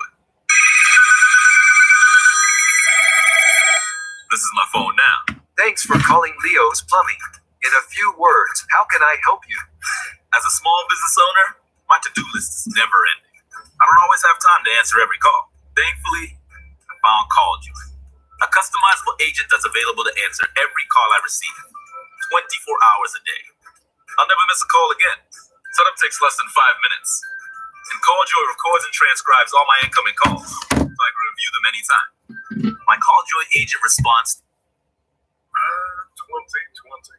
For a while, we all thought we'd have robot butlers, and wow, the futuristic year of 2020. Although we don't have those quite yet, I'm looking at you. We're certainly getting closer and closer, especially with our new luxury vehicles. The luxury vehicles of 2020 came with some incredible features, but also some hefty price tags. Every car on our list is at least $100,000 more than the average cost of a house. Today, we're going to take a look at the top 10 most expensive luxury vehicles of 2020. Exactly what you get for that price. Number 10, Beverly San, $310,000. Yeah, but that is so stupid. Quite ready to go all out on my luxury. Yeah, so dear. Though I loved it dearly, I must admit, the 2020 National Bank was my favorite easy ride to shame. If the price tag of $310,000 doesn't already tell you why, the specs certainly will. With a 6 3/4 liter twin turbocharged V8 engine, the 2020 model has been made to do some serious work. The car is speedy in 9.1 seconds compared to my 1940 model, which took about 10 seconds. Really, all my first baby with this car have in common are the cup holders and the name. Like most luxury vehicles, the Mulsanne comes with plenty of customization options at the owner's fingertips. There are 25 interior and exterior colors to choose from, as well as 5 different kinds of interior wood to pick from, one of which is a eucalyptus trim. The standard model of the Mulsanne comes with the including an integrated touch. They're catching hard down now. They want, not that they really catching hard down, but they want, you know, they're young. You know, young, you living in that guy, even though you're working, you're doing your job and thing, but still, you will want to do more than that, you know. That's why we understand everything loud and clear. Even if you are living, everything was okay where you were there, but still.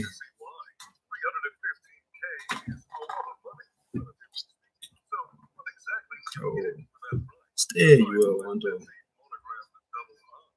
get a beast of a vehicle with a 591 horsepower, 6.6 liter turbocharged V12 engine that can propel you from 0 to 60 in 4.4 seconds.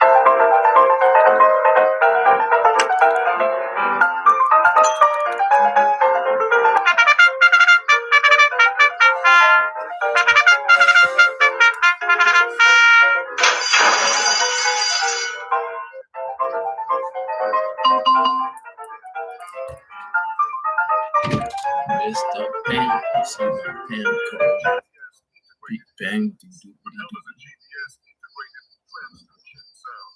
Does that get your motor running? The GPS integrated transmission in the race enables the vehicle to be prepared for whatever curves, hills, and inclines are coming up. This means you'll always find yourself in the right gear and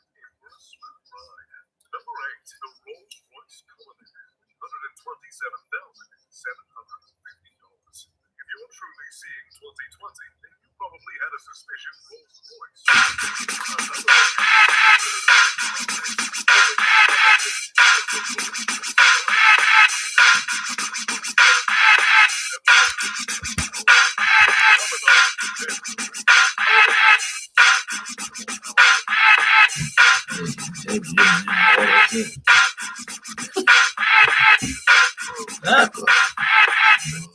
Get dropped dead.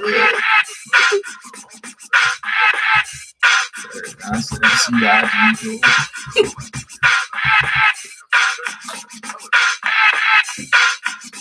Oh, see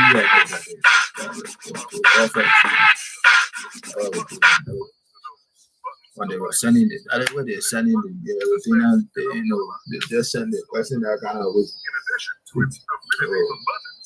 go off through that. That's what we do. We do our business, and then where else when we were looking into it, we say, but even the way they're sending it, yeah, incorrect. Everything incorrect, everything is nonsense. So even though you added to it. Number 7, the Ferrari. Oh yeah, but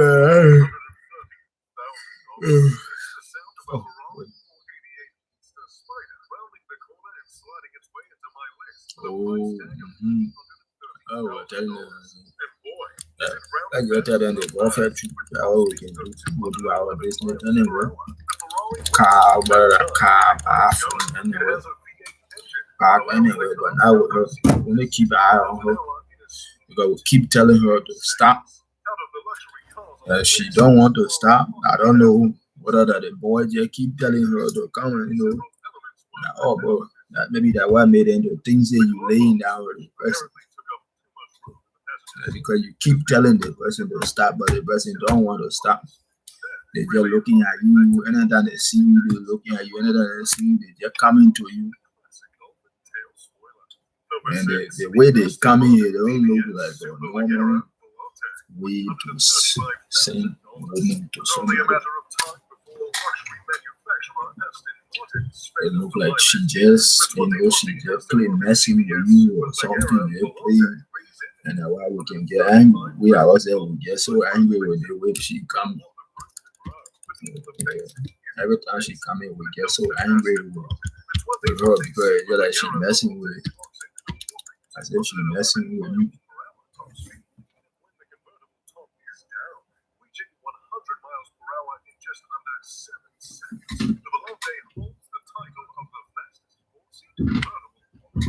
When the top is down, you get to listen to the mighty roar of the quad exhaust system, powered by a 5.2-liter V12 twin turbo engine, both with the top layers of insulation.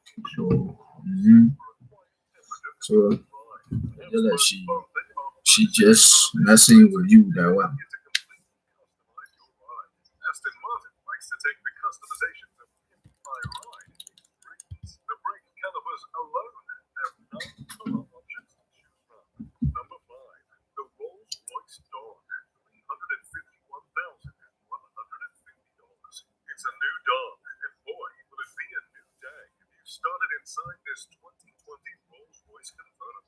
Marketed as a car that encourages spontaneity, the Dawn has a few features that certainly speak to that. Although at $351,000, I guess this wouldn't be a spontaneous purchase for most. The 4-person convertible feeling hot. Want to ride with 4 people? Knock yourselves out. Drive up Pacific Coast Highway and maybe pop over to Napa or something. A bunch of cool, crazy cats with money to burn. But if you want the car to be a bit sexier, hop in the Aero. Two-person convertible. Now you're 2 fancy kids heading downtown for a drink and a headphone. Even the check. I tell you, that part of the crazy we receive the same check. That part of the craziness. The check still part of the craziness. I mean, part of it But the play when we noticed when we were talking to the girl what they think. I told the girl say I created my account in my name. Now she telling me say she can locate the account, but when we go on they just playing together, they just messing with you. Oh yeah, every time we go call her now, telling her say I create my account in my name and I want to send my ID card, She will tell you say she can see your account. But then when you go to sign in now and you go to look for your own account, you can't see it. Oh yeah, so it's just they just messing with you. So they're messing with you now. Now you think that they ought to go to Walmart. Because we just thought that they already now cash the money.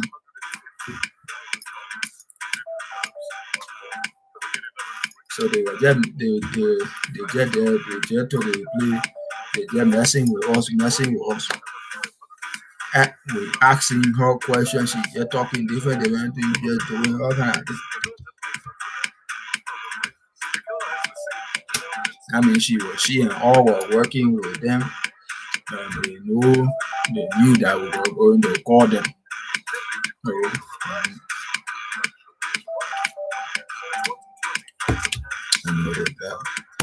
Apple.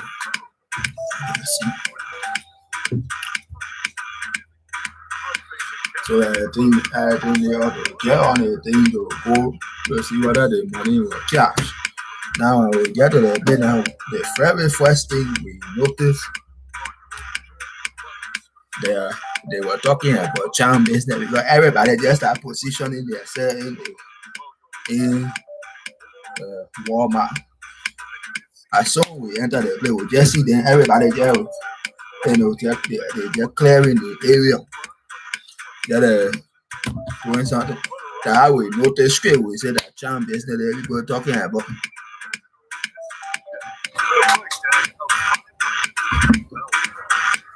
Now we go get it. The very same phone we bought when we were crazy.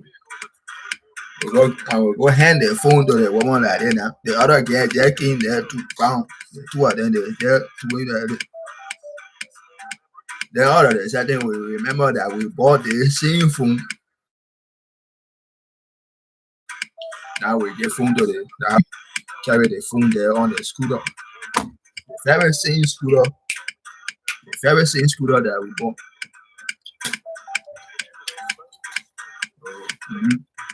Now, everything go to the car. That it look like they had to put the whole thing together. They want to send the car. Yeah, I was second time holding the car in our hands.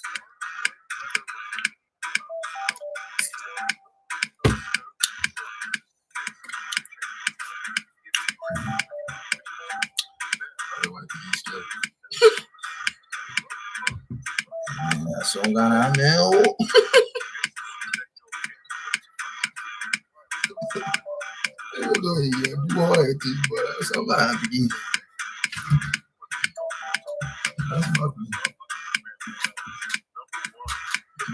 I say you can do all that thing, boy. You know the hell is one person.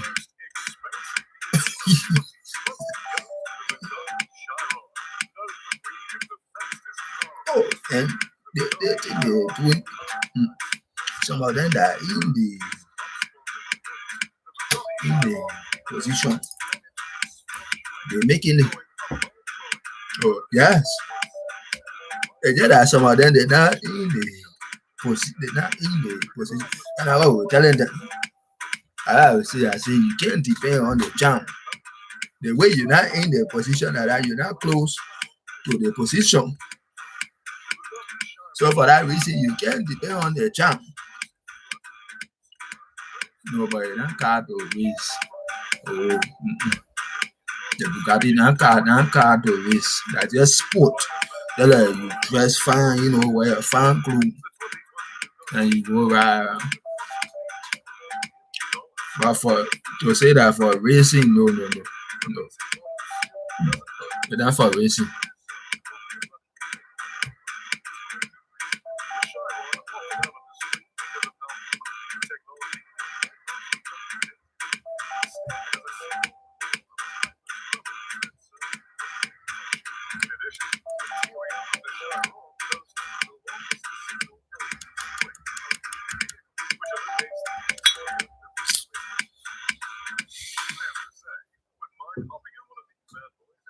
I don't know what kind of problem they cause.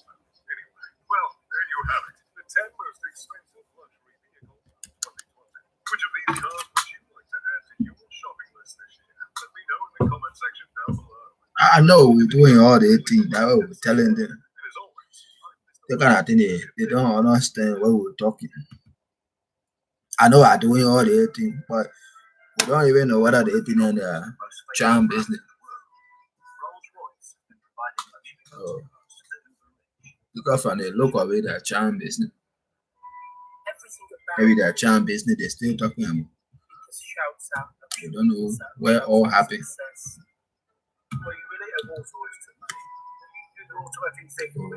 Yeah, that's what we're trying to tell them. Because you dare to drive a car like that.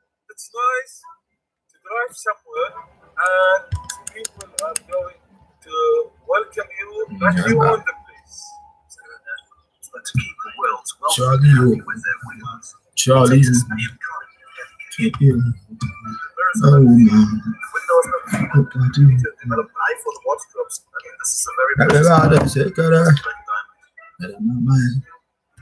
This guy. In the year when Rolls-Royce are building their most expensive car ever. No, that is not the main reason why they keep. I mean, we saw them, they were just looking at us, telling. It could be the main reason they came to Madison.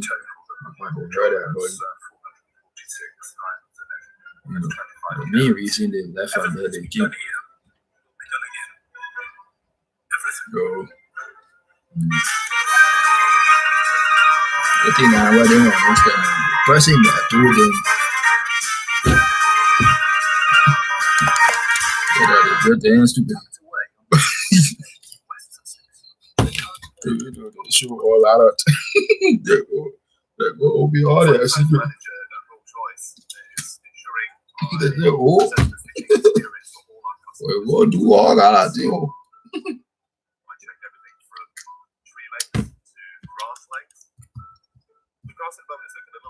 We do all that. But I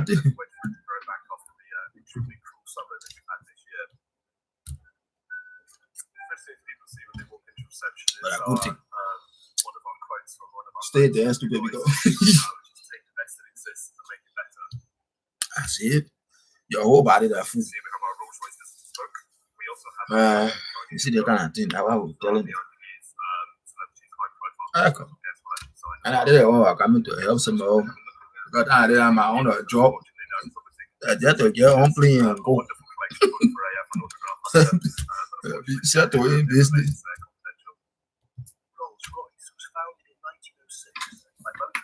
Be the feminist or what I want. We ain't got nothing to do.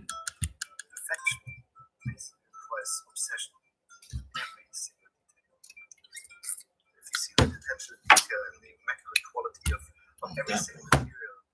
don't even know this. Those details here. There's so many things I can talk about. Huh? Nothing. The engine. This is just fantastic. As head of marketing, Mark Milau's job is to make sure the world loves Rolls-Royce. We don't know the embassy. It's just a special occasion. That's right, yeah, on that. Where's the umbrella? Because everyone knows there's an umbrella in the Rolls-Royce. Here in that car, it's just in the front wing. Well, I ain't trouble. They just come with the. Maybe they don't walk on the window. I mean, I key somebody out of it. I said, but you ain't gonna key.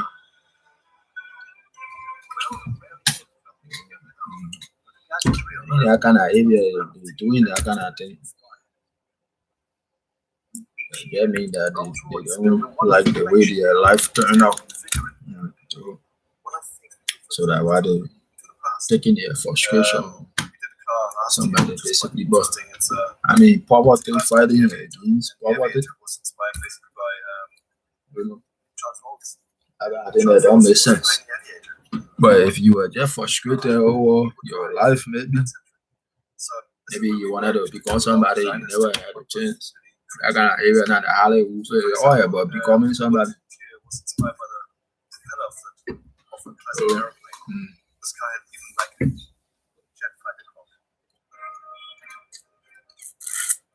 This year was marked the 10th anniversary of their new factory. Rolls-Royce are building the most expensive car they've ever made.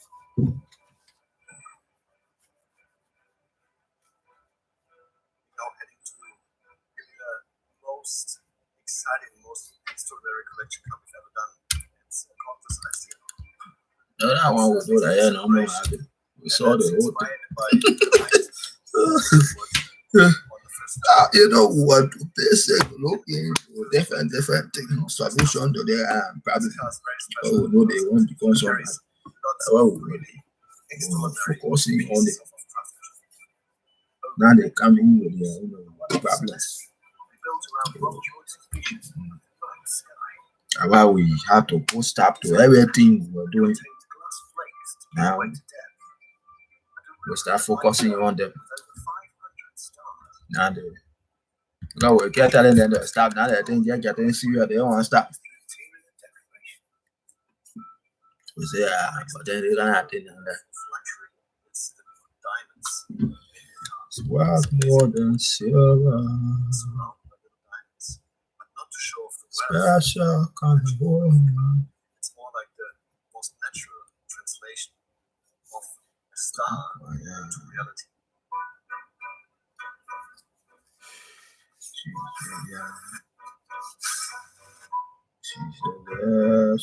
Making a diamond decorated car reality requires highly specialized craftsmanship. So Rolls-Royce have employed one of the UK's Mr. Lasky. I'm finally free, but I had to ask myself, how do I add value online rather than in person? I knew that once I figured this out, I wouldn't have to deal with paying money, working 10-hour days, driving to work 2 hours back and forth, worried about, making rent, helping out my single mom. I had tried everything: Amazon, Airbnb, affiliate marketing, network marketing. There's a reason they call me Mr. Luxury. Not only do I have an eye for all that is exuberant, but I rub shoulders with the most influential movers and shakers on this planet in only the most exclusive of places. When it comes to luxurious destinations, there's nowhere quite like Europe. It's the home of the supercar, with the likes of Ferrari and Lamborghini to name but two. It's the fashion center of the world, the source of so much art and culture, and with countless castles, palaces, and stunning vistas. It's a veritable billionaire's playground.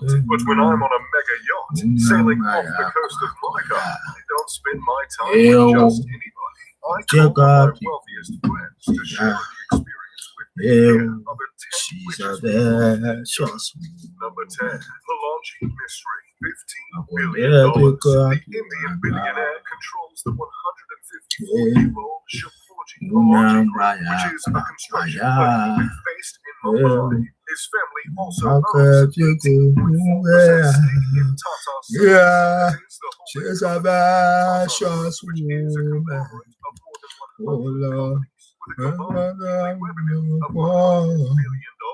Within this portfolio are several luxury brands, including Jaguar. Despite spending most of his time in Mumbai, Pelagie renounced his Indian citizenship in 2003 and became an Irish citizen, something he was able to do because of his Irish wife, Pat Pirin Dubash. Together, they own a 200-acre stud farm on every mile, are by far the wealthiest people in the country.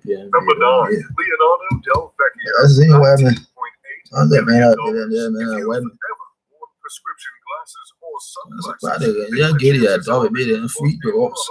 But I get blended. In 1961, at the age of 25, In the years following, bought Sunglass Hut, Ray-Ban, and Oakley to create one of the largest eyewear companies in the world. In all, he has 7,000 stores and more than 77,000 employees. And he's the second richest person in Italy, with an estimated net worth of $19.8 billion. While he certainly works hard, he also plays hard. He has 6 children, and they live in the world's capital of fashion, Milan. He also owns one of my favorite supercars, the rare I think we're just telling them to stop. We're not telling them to lay down with it. That they want it just because they wanted to do something bad to you. A large house in Milan, as well as mansions in Florida, and the Countess brought up the whole idea. They go say you should touch the girl, and they kept telling us to touch them. Only because they wanted to go do something.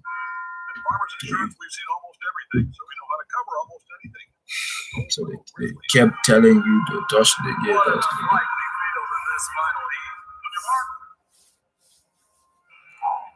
Every time we go to the store, every we go to a grocery store, shop, clothing store, we go see the white man standing behind the girl and they say, touch the girl.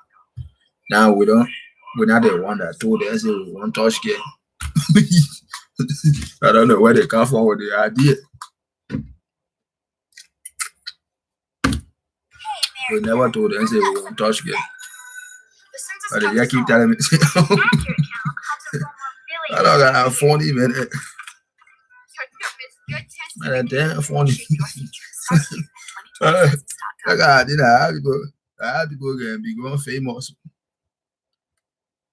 Maybe that's just something that you're keen to the man. Is the richest woman in Germany, thanks in part to a series of savvy investments and decisions made by her father. On his deathbed in 1982, she inherited a 50.1% stake in chemical manufacturer Altana, as well as a 12.5% stake in BMW, a company that her father was credited with turning around.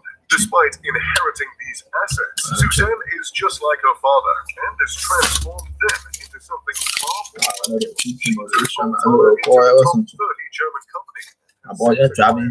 The shares she didn't already own. She has also invested in a number of other companies, which have netted her impressive returns. Often seen on the slopes in Austria and golfing on some of Europe's finest courses, not only is Clayton a tour de force in the boardroom, but she's a force to be reckoned with in anything she turns her mind to. Number 7, Giovanni Ferrero, $22.4 million. As chairman of the confectionery company named after his father, Giovanni Ferrero has a so cute. of just over $22 billion. He once ran the company that was set up by his grandfather in the wake of the Second World War in 1946. Yeah, plenty of cute things. But they both passed away in 2011 and 2014, leaving him to take full control. The empire owns brands such as Ferrero Rocher, Kinder, and Tic Tac, and in 2018 purchased all of Nestle's candy business in the United States to bring Butterfinger and Baby Ruth under his purview. The business is highly profitable, selling around $13 billion worth of confectionery every year, and the company has billions of dollars in reserves. Very little is known about Giovanni outside his inner circle, but he lives with his wife, Paola Rossi, and his son. Together, they live the high life and have a huge villa in Monte Carlo, with the company headquarters being in Alba, in northwest Italy. He had to commute to work every day in the old way of billionaire care by helicopter. His passion isn't all about business, though. He somehow found time to write and publish 3 novels in the past 2 decades, along with a marketing handbook that was released in 1990. Number 6, Dieter Schwartz, $22.6 million. That boy, spot on. Oh, spot on. Yeah, boy, he's spot on. The majority of his wealth comes from his ownership of the Schwartz Group, which he took control I know that, man. The spider. Oh, he got me creeping. in Europe with that generate around $121 million in revenue. Yeah, bonus. Lives in Small Hillbrook spider. with his wife and 2 daughters, and they've taken unusual steps to ensure the independence of his supermarket chains. After stepping down from management in 1999, 99.9% of the company's shares were placed into a charitable foundation that focuses on promoting cultural exchanges, while the voting rights were given to a separate company. While it's unlikely you'll ever see Dieter at the fashion shows or cruising past the Riviera, the impact across the continent is unavoidable. Number 5, Elaine and Gerard Wertheimer, $29.2 million. Francis Wertheimer brothers have a combined net worth of $29.2 billion, with an empire and fortune that began in 1920 when their grandfather Pierre funded the designer Coco Chanel. Now they control a vast empire. They've made a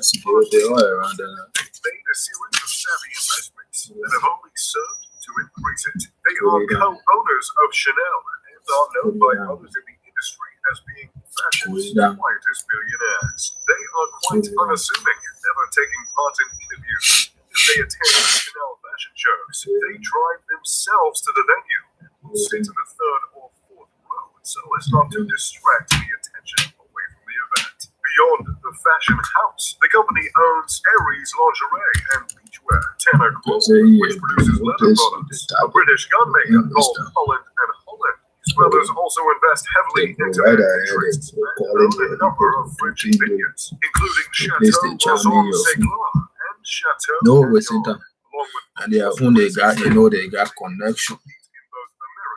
Now with the time we went to the church, but they know that how they even manage to put the charming and his family are the majority shareholders because even the of wife will luxury get company Kering, which owns brands such as Gucci, Saint Laurent, and Alexander McQueen, to name a few. Furthermore, this holding company owns Converse Shoes, Samsonite, the Vail Ski Resort in Canada, and Christie's Auction House. These reflect his hobbies such as skiing, and he has one of the largest contemporary it look like collections. they got connection with the bakery. Palazzo Grossi, You got the Venice, bakery where his food. artwork is displayed, with more than 300 pieces, including those by Picasso, Damien Hirst, and Marshall Race. I mean, I think they were talking His love about of the working. arts He used also to led work him to to the donate bakery 100 before. million euros in the wake of I mean, the all kind of things damage were to going Notre on. Dame in April of 2019, with the hope that one day it will be fully restored. He also owns an expedition company, a theater in Paris, a French soccer team, a number of vineyards, and not only does he Yeah, own a yeah, luxury private yacht, but he also owns a luxury ship operator, which has a fleet of yachts that carry more than 23,000 people each year. Number 3, Francois Betancourt Meyer, You got that? $49.3 billion. The richest woman I want to in the like world this is dropping back the last cross. No soup in the back. Oh boy, read that. I look in it. America. Oh, they're from one of those. The bush. I feel it. It's exactly. noted author, having released a book about the Greek gods and a number of commentaries of the Bible. She has also written about Judaism, the tribes of Israel, and the family tree of Adam and Eve. She inherited her wealth in 2017. Her mother passed away and is currently thought to be worth about $49.3 billion. Number 2, Amancio Ortega, $62.7 billion. Don't do that anymore. The seeds you plant, the livestock you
This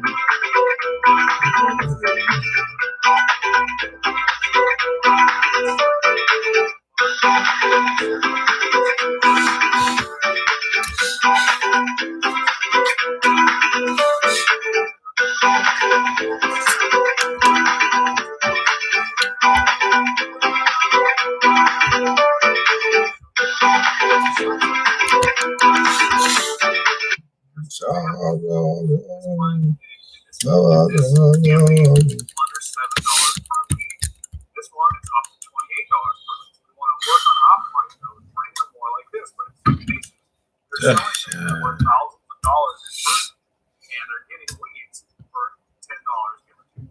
You like to learn how to turn small amounts of money into much larger amounts of money? Great, because I've got a free talk coming up. Starting blog in East Washington, Madison, on Wednesday. All you have to do is click the link below, sign up for 9 successful digital marketing campaigns. What you can learn from that. This is actually the key kickoff for my full digital marketing training course we call Digital Marketing Mastery. This is the very first course. It's absolutely free. If you want to see what the other classes are about, what they said it together, they pushing them, they putting the skateboard, they are doing all they're making noise in our ear, they're placing their hand, they're doing all. Other digital marketing masters join the class. Man, I got too much sense.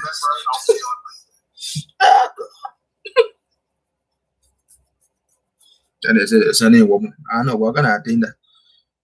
Oh yeah, then they go make something or other. Then they go say they were going to kill it, but they say touch woman. And I think yellow that they just play. So if the person get what they get, it doesn't mean so the one of them that got the fact that they just play. Oh yeah. The only reason they want to do something to the person because they go there and say they can make case out of it. But if you would have just look at it like they just playing and you lay down with the man get, but right, nothing's supposed to happen. Oh yeah, because I say that normal thing, you know, you just see your girl, you like her. Not to say you ain't had no problem. The thing I just play thing they doing that real thing. And you just lie down with her now.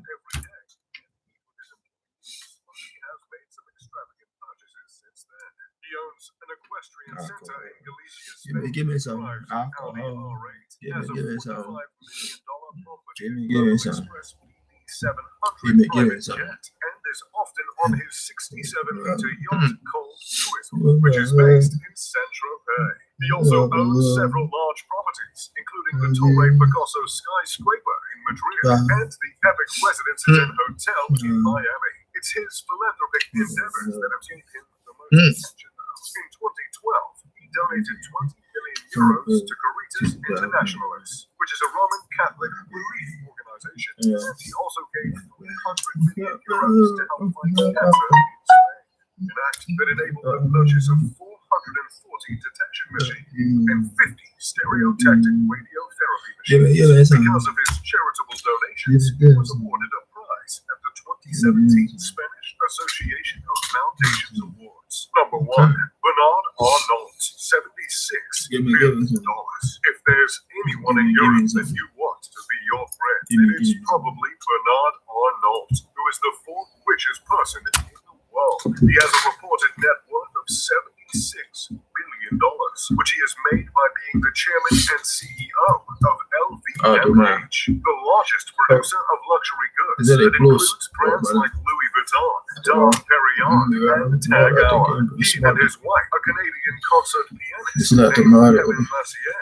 live on the left bank south of the Seine River in Paris, next to the Latin Quarter and the Saint-Germain-des-Prés. The home has a large collection of artwork, including pieces by Picasso, Andy Warhol, Damien Hirst, and Jean-Michel Basquiat. Arnault has a fleet of private jets that he and his children use, a huge vacation villa in Saint-Tropez, and has spent at least $6 million on a number of properties in various districts of Los Angeles. As you'd expect from such an influential person, Arnault's position is that he is one of the most powerful people in the world. In 2017, he was pictured with Donald Trump just a few days before his inauguration, and he's often seen meeting other world leaders. Well, I hope you've enjoyed meeting all the movers and shakers from across Europe. If you enjoyed the video, make sure to leave a like and that because we look into it. about to begin on our We look into it very good. We sat down on the couch, man.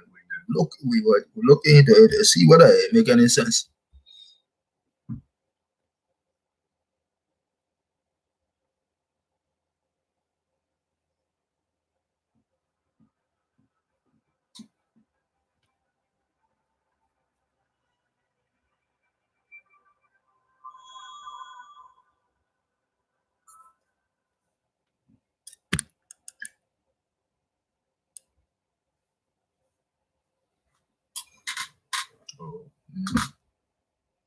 So I'll go look.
I'll go look into it.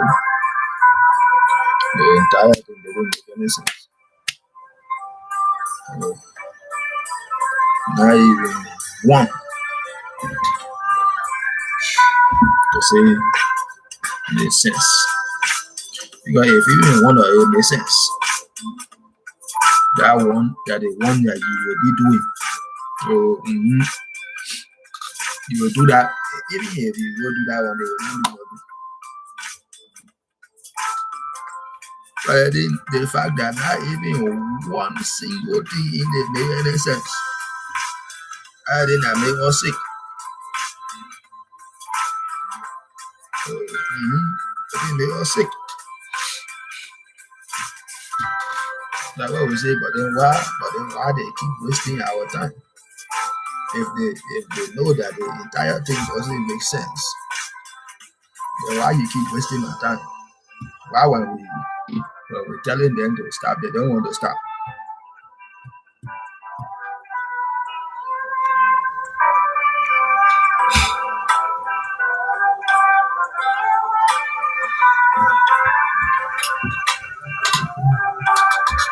Because the entire thing doesn't make sense.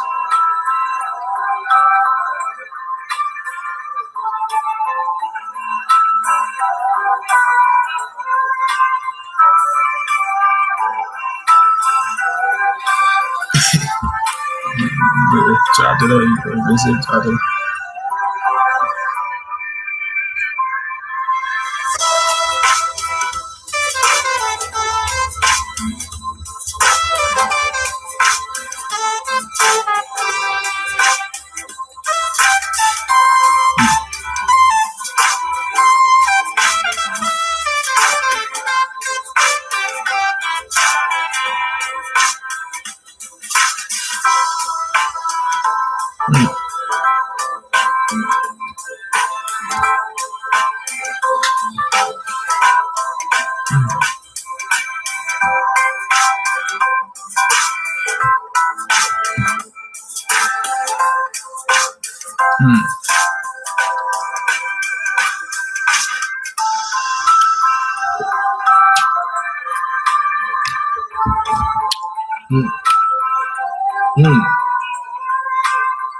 like it. I know why you like it.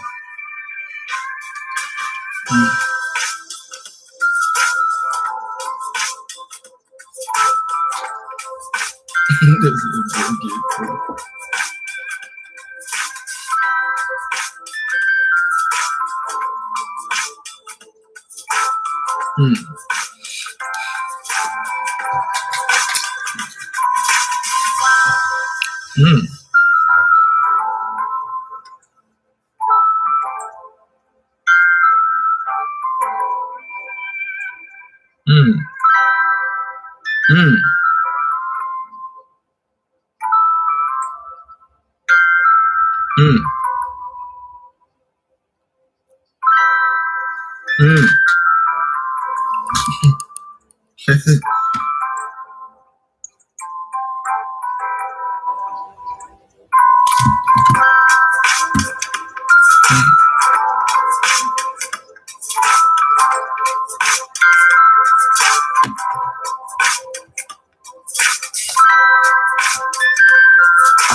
You know, the spirit didn't get to find it. So, you know, you gotta hear it. 2020.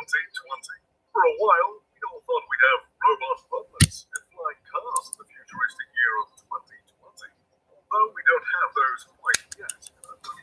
We're certainly getting closer and closer, especially with our new luxury vehicles. The luxury vehicles of 2020 came with some incredible features. Yeah, and from the look of it, they're like, if they don't want to stop, because we kept telling them to stop. Now, if they refuse to do it, that means they, as if they're just looking for any excuse now.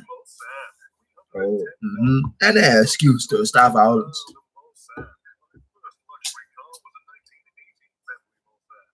If we told you to stop, if you yourself, if you know that the thing don't make any sense, and we told you to put a stop to it, if you refuse, and if anything should happen to us, it will be your fault. Because as if you just looking for any opportunity now, and the thing that make it to be dangerous when you act like that now, it's very dangerous. Oh yeah, because when the way they can send it, yeah. Because when they go send it, they send it yeah over plus. They send the person over plus. So because of the over sending of yeah, now the thing that make it scary now, because you don't know which one of them you not lay down with, which one of them you don't lay down with. So that the play you can be thinking hard, because now you lost count. Oh yeah, because it can make you to lost count on the game.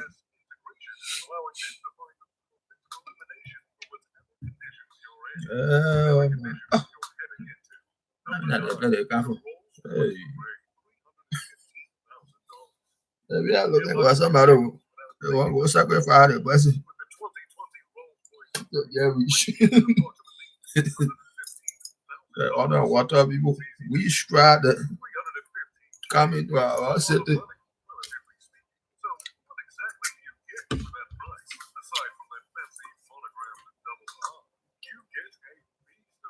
Oh, yeah, when we go looking at it, if to say that, is to say even 1 cent was there, then that was the sense we were going to be going with, and nothing was coming to happen.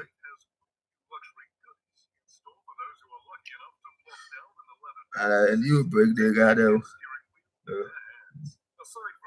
on the your tended that did a D drive, turn it or arrow park. You see,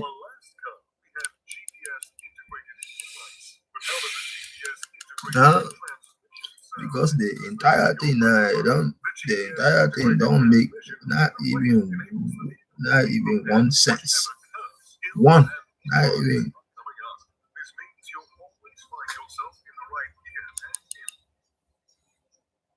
Imagine yourself in a new Toyota. Okay, that's enough imagining. The great deals end March 31st, so get your Toyota today. Get $750 TFS APR cash when you finance a new 2020 Highlander. Toyota, let's go places. Okay, ladies and gentlemen, we'll be stopping the video here. Not even 1 cent a minute. One. I think they ought to say, but then you know what? Don't touch any of them. Oh, because they let them just continue sending them, but don't touch any of them. Because we're telling them to stop. We're not laying down with any of them. And they're supposed to know where it means that they need to stop. But now, if they refuse to do it, that means they're just looking for any opportunity. That means even though it's been so long, just for you to go touch the person like this, they say that federal crime. Oh yeah, that means when you go like this, that federal crime. You never even lay down with them. You just went like this. And I thought they were going to kill you over. That means that any opportunity they're looking for them to kill you. So since it's the case where they're looking for any opportunity to do something,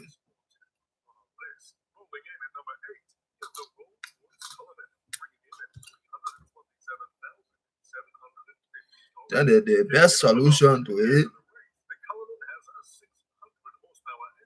is to not touch any of them. So, yeah, to not touch any of them until they can carry the case to. When we go look in the air again, we go see court. We say, but then if we don't touch any of them, then how long it will take, and where they will take the case. Well, I say it look like they will take it to a court that they play what they're saying, they will go kill you.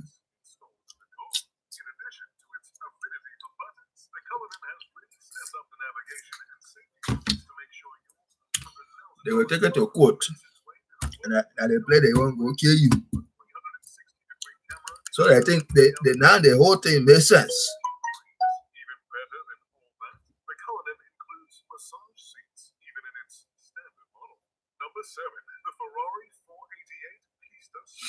Now the whole killing, the entire killing didn't make sense.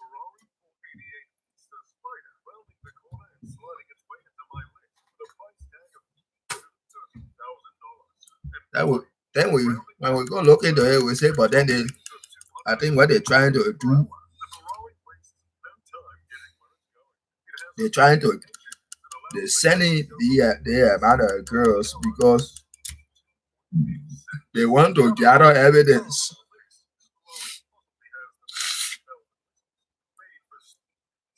Oh yeah, they want to gather evidence. They want to put evidence together. Because if they will be taking a case to court, that means they need to bring some kind of evidence. So that means even if you just touch the girl like it, the evidence. Yes.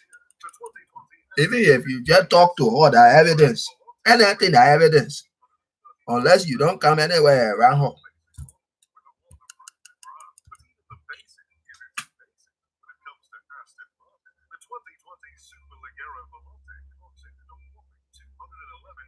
So I would say, but then no more game. We just put a stop to the whole game, did it? because we don't know now. We don't know who is who. Yeah, I think our we're confused. We don't know who is who anymore. Whether you're African or I don't know you. I don't know you. Oh, I don't know you.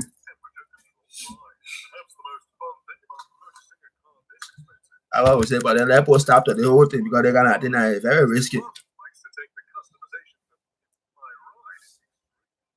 That's why we post stop to the whole woman business. That's why we are not having woman all that amount of time because we kept telling them to stop. We kept telling them say stop. They won't stop.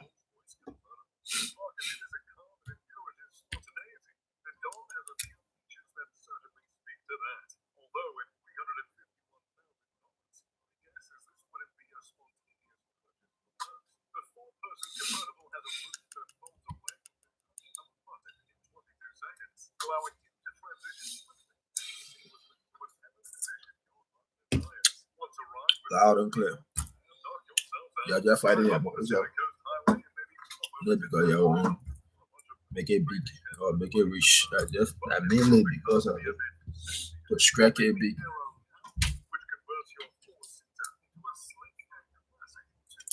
But in the meantime, you're fighting your money yourself.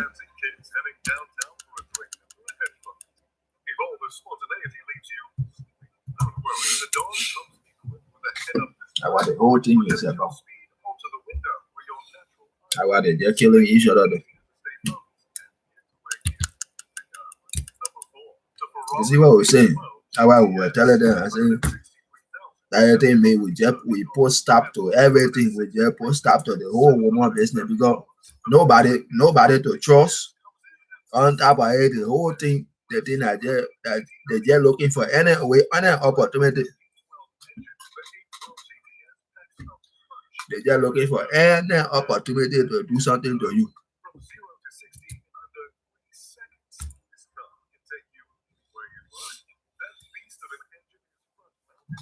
What do you go? Oh, they're just looking for any opportunity so they can just do something I think to you. That's why we just put stop to the whole thing.